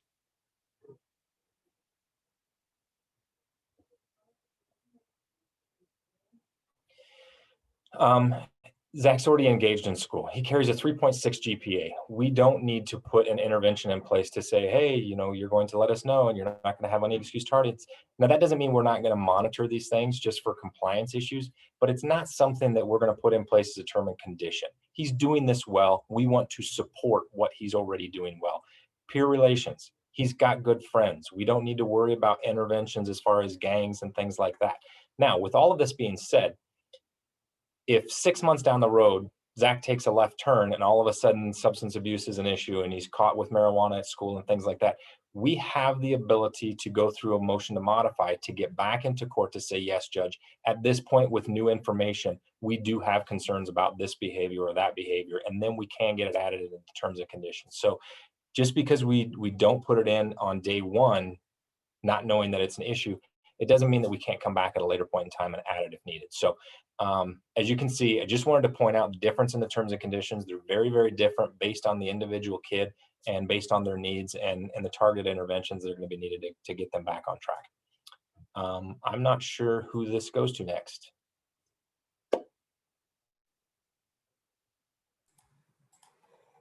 Thanks, Jeff. It's Jermaine again from Douglas County Department of Human Services. For the larger group, that does conclude our portion of the juvenile justice involvement scenarios and tools. At this point in time, we'd like to shift gears and present a Department of Human Services only dependency and neglect scenario with no juvenile justice involvement. So you can see the scenario above you. I'm just going to summarize the scenario that our group came up with. Our scenario involves a 14-year-old female, Daniela. Daniela's family did have previous child welfare history, which included 5 referrals and 2 assessments, one of which led to a voluntary or non-court involved case that did close successfully. There were child protection concerns involving physical abuse by dad's substance abuse concerns, which led to lack of supervision and neglect, and death of a parent as a result of dad's substance abuse. Around age 14, Daniela began struggling with her mental health, depression, unresolved grief and loss issues surrounding her father's death. She is struggling with truancy issues, begins running away, and is running away to unsafe situations, including using substances. Relationships include dating relationships are a problem for her, including dating violence, and she is at risk for human trafficking. There's also significant substance abuse and boundary issues within her extended family members. Daniela's behaviors continue to escalate, and mom's new boyfriend are also using drugs together. They have recently had a domestic violence incident, and mom's boyfriend is still in the home regardless. The department becomes involved through a non-court involved case or voluntary case following a new referral, which led to an assessment based on the current behaviors and current concerns. Mom decides for Daniela to go live at her aunt's house and stay there through a safety plan developed alongside with Department of Human Services and the family. Daniela's behaviors began escalating at her aunt's home. Despite the department putting in home-based services to support her placement, Daniela is also working with an individual therapist and connected to a mentor in the community. Daniela starts to become physically assaultive, verbally aggressive, begins running away and stealing. The child's aunt attempts to confront Daniela on her behaviors, and Daniela becomes physically assaultive to her aunt with her two younger cousins present. Daniela's aunt decides not to file charges. However, it should be noted that Daniela does have municipal charges for a recent theft incident. The department is notified that the child's aunt is unable to care for Daniela with her younger children in the home and requests for her to be moved. She is unwilling to be a placement option at this time. Because there continue to be ongoing concerns related to mom's substance abuse and domestic violence with mom and her boyfriend, the department files a dependency and neglect petition, requests temporary legal custody of Daniela. The department makes referrals for placement at a foster home level. However, there are no foster homes able to meet her needs. The department moves her into a respite bed at the Family Resource Pavilion and requests a QRTP referral for assessment. At this point, I'm going to turn it back over to my colleague, Nate Weiniger with Arapahoe County.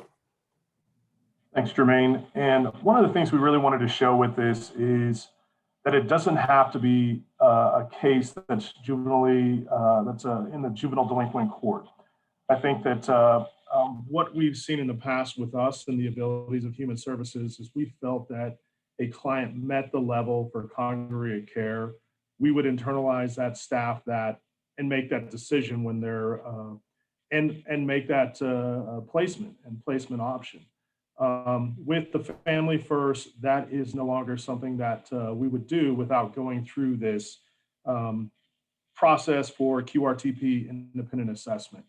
So at that time, like Jermaine said, we would go through our internal process on this. We're looking at this. We're saying, hey, we don't have a placement option. We have concerns. There's a DNN. There's definitely escalating behaviors that are leaning towards a crossover youth there's a municipal charge, but it could even go further with some of the behaviors that are happening. We make the decision in our internal process to make the referral to the QRTP assessor for the independent assessor. I went through this already kind of in detail. And if you go to the next screen again, please, Grant. You go to this one again, you're going to see that we're going to be on just the left side here. We have custody of this child. We're involved, we're heavily involved. This is a permanency case at the department. The other case that we looked at was more of an intake assessment situation. But this case has been with us. We've been working with this family. So when we look at this point, we're going to have our planning and consultation. We make that decision and then going through what we had said the steps before. Again, setting up that secured signal portal. We're going to make sure that we gather all the information, utilize collateral information. We've got a lot of treatment information here, a lot of different providers that have been working, mentor and different people that have been working with Daniela. We want to make sure we get a really good referral packet to the independent assessor on this and gathering and collecting all that information. And then we will again send that, the caseworker will put that through to the secure signal portal. Our ROIs, making sure that, again, very important to make sure that we're getting those signed and having access to that. And so we just wanted to show you a different pathway, but also go through this process with a DHS kid that we had custody of. So I'm going to turn it back over to Brett Schneider again, just to walk us through this process. Thanks, Nate. We could go to the next slide.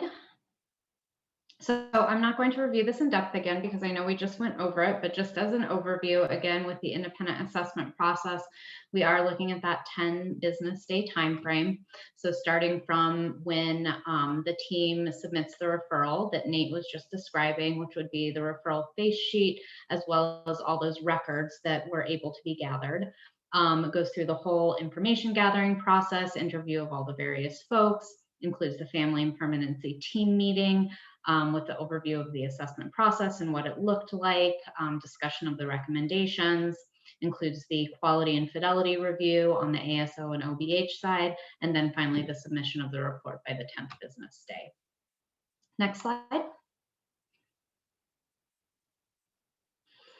So again, I think the main takeaway is that the independent assessment process really is trying to have a robust assessment where information is gathered from multiple sources that include firsthand from the child or youth and their caregivers, as well as from involved professionals and other natural supports, as well as from relying on previous records, previous assessments, previous treatment reports, so that we are not reinventing the wheel, we're not kind of missing that information, but taking it all in and inputting it through this CANS tool to really come out with the most appropriate recommendation for mental health treatment services. Next slide. Okay. Just a visual of what some of our tools look like. The CANS tool that the assessor will be doing on the left side, and then on the right side, what your final report summary will look like that's submitted to DHS and then to the court to help as the court is making any decisions. Next slide. So then this is for our scenario. So for Daniela, so in terms of information to be gathered from the child or youth and family, so again, there's always the direct interview of the youth. In this situation, we might expect that the qualified individual would use screening tools such as the PHQ-9, which is for depression, and the GAD-7, which is for anxiety symptoms, because both of those have been presented in the scenario, as well as consideration of substance use disorder screening tools, because substance use is consistently reported in relation to her runaway as well. Then in terms of family members, so there could be interview with her mother, as well as interview with her aunt. The aunt would be a very important piece in this situation because that is the family member that she's been residing with most recently, and within whose household there was some problem behavior, some conflict, and now she's not able to return to the aunt's home. So we'd want to involve both of those family members if possible in the assessment process. In terms of professionals, a lot more people involved here. So we have a GAL, possibly a CASA worker, DHS caseworker, and then as Nate mentioned, she has engaged in various treatments before, so we do have more professionals that may be able to speak to past treatment, what's worked, what hasn't. So that could be the individual therapist that was working with her while she was residing in the aunt's home, the mentor that was recently working with her while she was residing in the aunt's home, and then the family resource pavilion staff who she's been with since leaving the aunt's home. Who would be able to speak to how her behavior has been in that setting as well. Record review, we may have a trauma screen that DHS has submitted to the qualified individual, the social history from trails, any other prior assessments and trails. Perhaps we're able to obtain a treatment plan from the individual therapist, and maybe she has an IEP, and that's provided to the qualified individual as well. So they'd review all of those documents as part of the assessment process. Next slide. So this may be what some of the CANS ratings look like for this client. So again, the CANS is looking at both needs and then also strengths that are able to support or mitigate some of the challenges. So on the needs, again, with the 3 being the highest level of need, requiring immediate intervention, being more dangerous or disabling. So there does appear to be a big family functioning need here, as well as a living situation need. She's not able to return to the aunt's home and had kind of a ruptured relationship there based on behaviors. And so that living situation is really up in the air. She also has needs that require intervention in a variety of other areas. School attendance, depression, there's attachment difficulties and adjustment to trauma that really seem to be a driving force in a lot of the problem behaviors that the individual, the qualified individual excuse me, that the qualified individual was able to identify, as well as runaway, delinquent behaviors, and aggressive behaviors. So that might be a kind of a sampling of some of those needs that require intervention from the CAMs. And then on the other side, some strengths, with 0 being the centerpiece strength. So maybe she has some talents and interests that really drive her, that she's motivated in. She is very empathetic, understands people's emotions, wants to have those relationships. And then also some of those ones showing resourcefulness, good interpersonal skills. Maybe she's an engaging young lady, really resilient. So then all of that information would lead into our treatment recommendations. So if we go to the next slide. For this scenario, the qualified individual found that there are community-based supports that would be most appropriate for her mental health treatment. So they are not recommending for QRTP. So the community-based supports that the qualified individual feels is most appropriate. We're looking at animal-assisted therapy, and that would be justified by the fact that a lot of the problem behaviors identified are being driven by her trauma at this point in time. And perhaps through talking to the individual therapist, the qualified individual was able to determine that she's really had a poor response to talk therapy, that narrative kind of interaction doesn't do very well in driving some behavior change or some processing for her. So a little bit of a pivot there in recommending a different approach with the animal-assisted therapy, which often works for our young people who are not really able to engage in that talk method to process trauma. Also, recommendation related to her dual diagnosis, so having substance use disorder needs as well as mental health needs. And so in this scenario, we said that the independent assessor, the qualified individual, was able to determine that she met those ASAM criteria I mentioned before, the American Society of Addiction Medicine, met criteria for intensive outpatient or IOP services. Maybe the qualified individual was able to ascertain that she really has a history of doing well in groups. As I mentioned, the strength that she has for interpersonal skills that was identified on the CANs, and for empathy, that might mean that a group setting really works well for her, that she finds that motivating, that she finds that connection as a helpful way to be able to kind of do some of her own work and some of her own change. So they might recommend that intensive outpatient program to address the mental health and substance use in concert with each other. And then potentially following IOP in the next recommendation, that she continue with group therapy, specifically dialectical behavior therapy or DBT, which is really known for being well supported, evidence-based for helping with emotional regulation and interpersonal relationships, which are both areas that were identified as strong needs for her on the CANS assessment tool.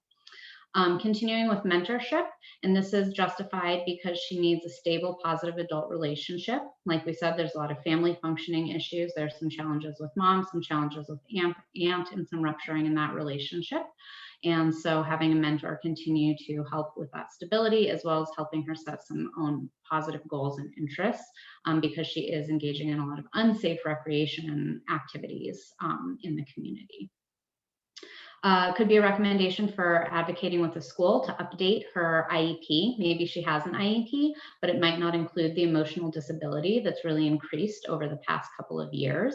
And so maybe she needs some additional specialized supports and accommodations in the school setting. And then finally, some recommendations around family services. So there's obviously some needs identified for the mother related to substance use as well as domestic violence. There has been conflict in her relationship with the aunt as well. So potentially family therapy with either or both of those parties as the team determines that's appropriate, so that she can work towards having those more positive relationships and being connected with her family. Thanks again, Brett. Just want to reiterate for the group, the Department of Human Services next steps given this case scenario would be to transition Daniela from the Family Resource Pavilion to a less restrictive placement option, which could include kinship or kin-like or foster care, and then set up services. If in fact this scenario again had produced a recommendation for QRTP level of care, the Department of Human Services would begin looking for that level and begin the referral process while Daniela was at the Family Resource Pavilion. And at this time, I'm going to turn this back over to Magistrate Dumler for next steps and questions.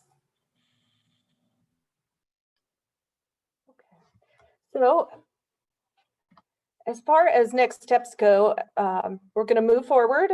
I believe that Douglas County at this time has already started their work with the CANS assessment and are already part of that pilot. And I believe that Arapahoe County will be moving forward starting this week with the CANS assessments. I think that the best thing that we can do at this point is set up follow-up meetings and really talk about how is this going? Where are we having trouble? I think that that's the best thing that we can do is we can do that quarterly. I don't know if people have thoughts on that, but we definitely need to spend some time together working through how it's going, making sure we stay on track, answering questions. We threw a whole lot at you today, a whole lot of information, but I also think it's probably the most thorough that I've seen training on all of the elements of it being brought together. So it's a lot to absorb. Don't worry if you don't get it the first time. I'm not sure, can we send out the slides? Anybody objecting to sending out the slides? Because that gives you the actual assessments and the information. So let's send that out too. Yes, Magistrate Dumler, we'll be sending the slides and we're going to put together a question and answer sheet based on all the questions that were put in the chat, and we can send the recording. So if you want to listen to it again, you can listen to it again. But I agree, it was a lot of information, but the best I've seen so far. And I've seen lots of chats and I've received private chats of people saying how great this was. So nice job, everyone. So are there some questions that we can try to work with? I saw one go by that I think we probably have to spend more time on. Wonderful John Thurkel asked, what if the parents won't sign the releases and we can't get the CANS assessment done? What a good question. That is a complicated one, and that may be one we get back to you on. I'm not sure. Brett, did you receive any specific training in that instance? If it was a DNN and the department had custody, could we sign an order that the GAL could authorize and that take care of it? If the parents really won't sign. If it was a JD, I could have an emergency hearing. You give me the releases, I'm going to make you sign it. Because the alternative is if I can't send the child home and you won't let me evaluate if I can place, I've got DYS left, and I don't think anybody wants that. So, that's a complicated question. And I know that it gets sticky with providers. Sometimes we run into this where they won't accept anything but both parents. And so I don't know if anybody has any insight on that, but definitely we need to follow up on that one. What I can say in terms of conversations that Signal has been involved in, this question has come up kind of across the board with all the players in all the counties. So you're not alone in kind of having a question about what would this look like if it happened. I am not the expert to speak to some of those legalities. But what the state is working on is trying to get some clearer guidance. What we do know is that there are nuances on who has the authority to sign releases and consents. And that what we've been told at this point is that whoever has the medical decision-making authority would be the one to sign those things. And so there may be situations where there is a court order that awards that medical decision-making authority to someone other than the parent. And there may be situations where the parents still retain that authority. And so if the parent was the only one who had the medical decision-making authority and they would not sign consents or releases, the independent assessment would not be able to occur. And so the team really would have to put heads together to see what the options were at that point in time. Okay. So further follow-up, but that's a touch of it, what we're looking at. What else?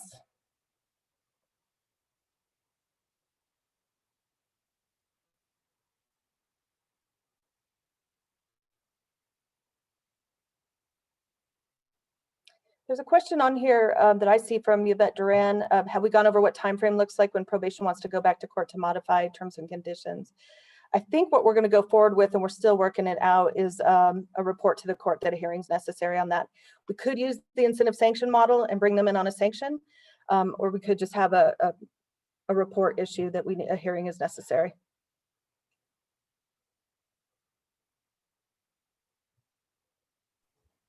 Your Honor, we're also working on a document that would allow us to do it by paper.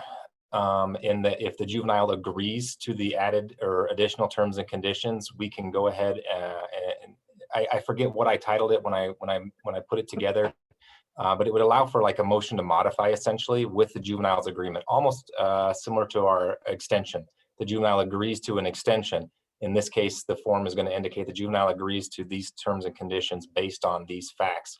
And then we would be able to submit it to the court. Where we would run into problems is if we were asking for terms and conditions to be put in place that potentially the juvenile would disagree with, subsequently requiring a hearing and how that process would still work out. That we don't quite know yet. Okay. Yeah. So stipulation, no problem. Hearing, we're still working on it. So like I said, some of the stuff we're not sure. We're doing the best we can to come up with processes that make sense. And they may change as we go along here.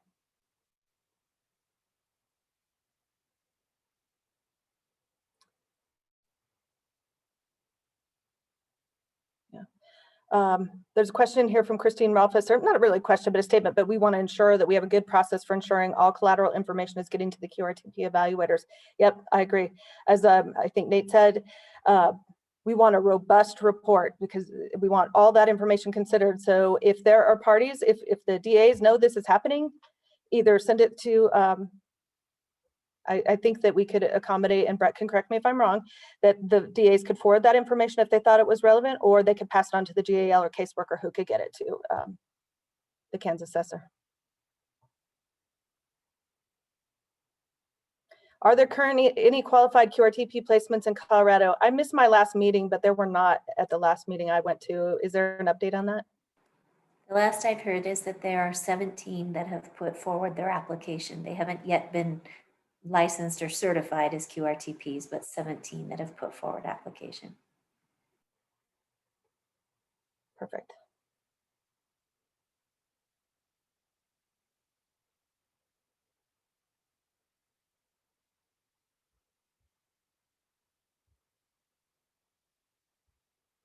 There's a question about younger kids, and I'm just going to read it. I may have missed this somehow, but in all the discussions about Families First, it seems to apply to older kids being placed out of home and how to assess for the needs of the kiddo.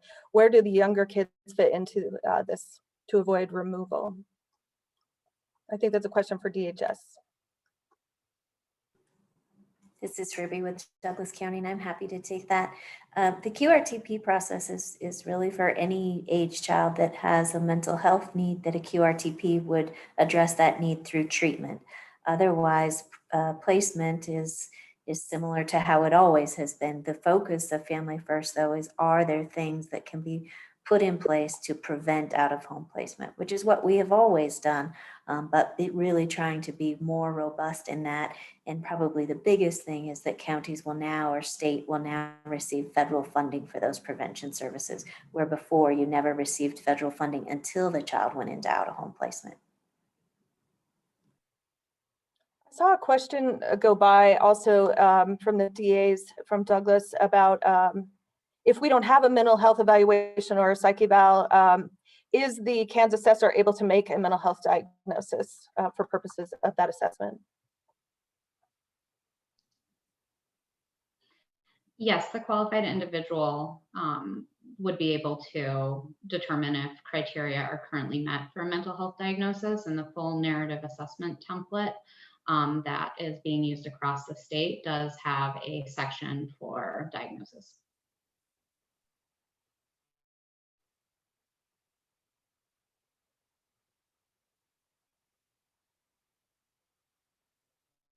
Let's go look and see if I see any more.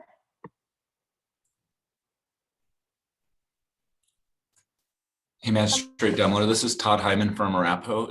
I had my hand up, you probably didn't see that in the chat, but if it's okay, I had a quick just comment. I think it's important when we were talking about John's question about releases and all that. I know that's a really good follow-up, and it gets sticky, and we'll sort that out. One thing that Nate and I have talked about quite a bit over here is, and with Brett too, is, you know, when we have a family, we certainly have kids that don't have family, and that's a whole different issue. But when we have a family and they're really not being cooperative and they don't want to participate, it's sort of a red flag too, because even though we could get that signed and we could get, we can probably figure that out. We can get the referral in there. If you go back to the intent, the probability of them being successful in a residential treatment center without if they have family and the family's not participating and not involved, goes down considerably. So it's just a reminder to everybody to be thinking, it's not that you wouldn't make the referral or that they wouldn't maybe qualify, but that's a big red flag of how do we engage those families there and figure out what is that about? How do we unpack that? How do we get them there? And that may or may, have an impact on whether they qualify. And if it's really the appropriate treatment, because we know when kids go into residential, it's not a cure-all all the time, and they're much more successful when they have families. So just a general statement, it's just no clear answer to it. And I know we all work hard on it, but I think it's just something for everybody to keep in mind when you see that, beyond how do you get it done, but what's really going on there and how can we get that family more engaged and on the hook so that their kid can be successful. I think it's actually going to be the unusual case, just the way these play out, because quite frankly, especially in the DNN context, a lot of these families are wanting the child out of the home. So they're wanting the assessment and they're wanting, so not signing the release doesn't make sense. And then the flip side would be you have a kid in custody that we're saying cannot go home right now. We need to assess this. If they want that kid back home and to participate in the process, then they have a reason to sign it too. So I don't think that we're going to run into it a whole lot, at least I hope not. The only ones that scare me a little bit are where we have joint medical decision making and I can't get a hold of one of the parents that kind of dropped out since that order went into place, and working around that could be a little bit complicated. I've run into that a few times. So.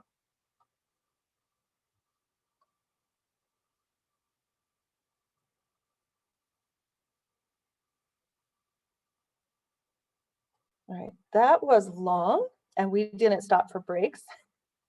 And so I'm not seeing new questions pop up. So I'm thinking maybe this is a good time to let you guys go and just, oh, never mind.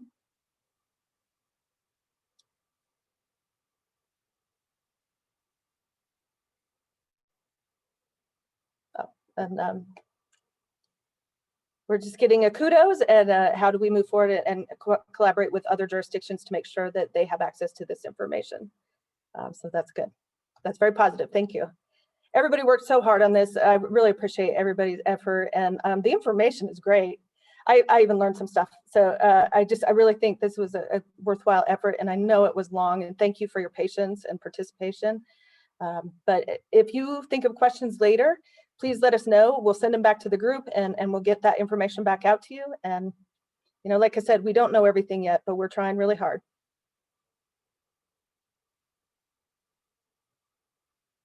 All right. Thanks, Thank you, everyone. everybody. Thank you.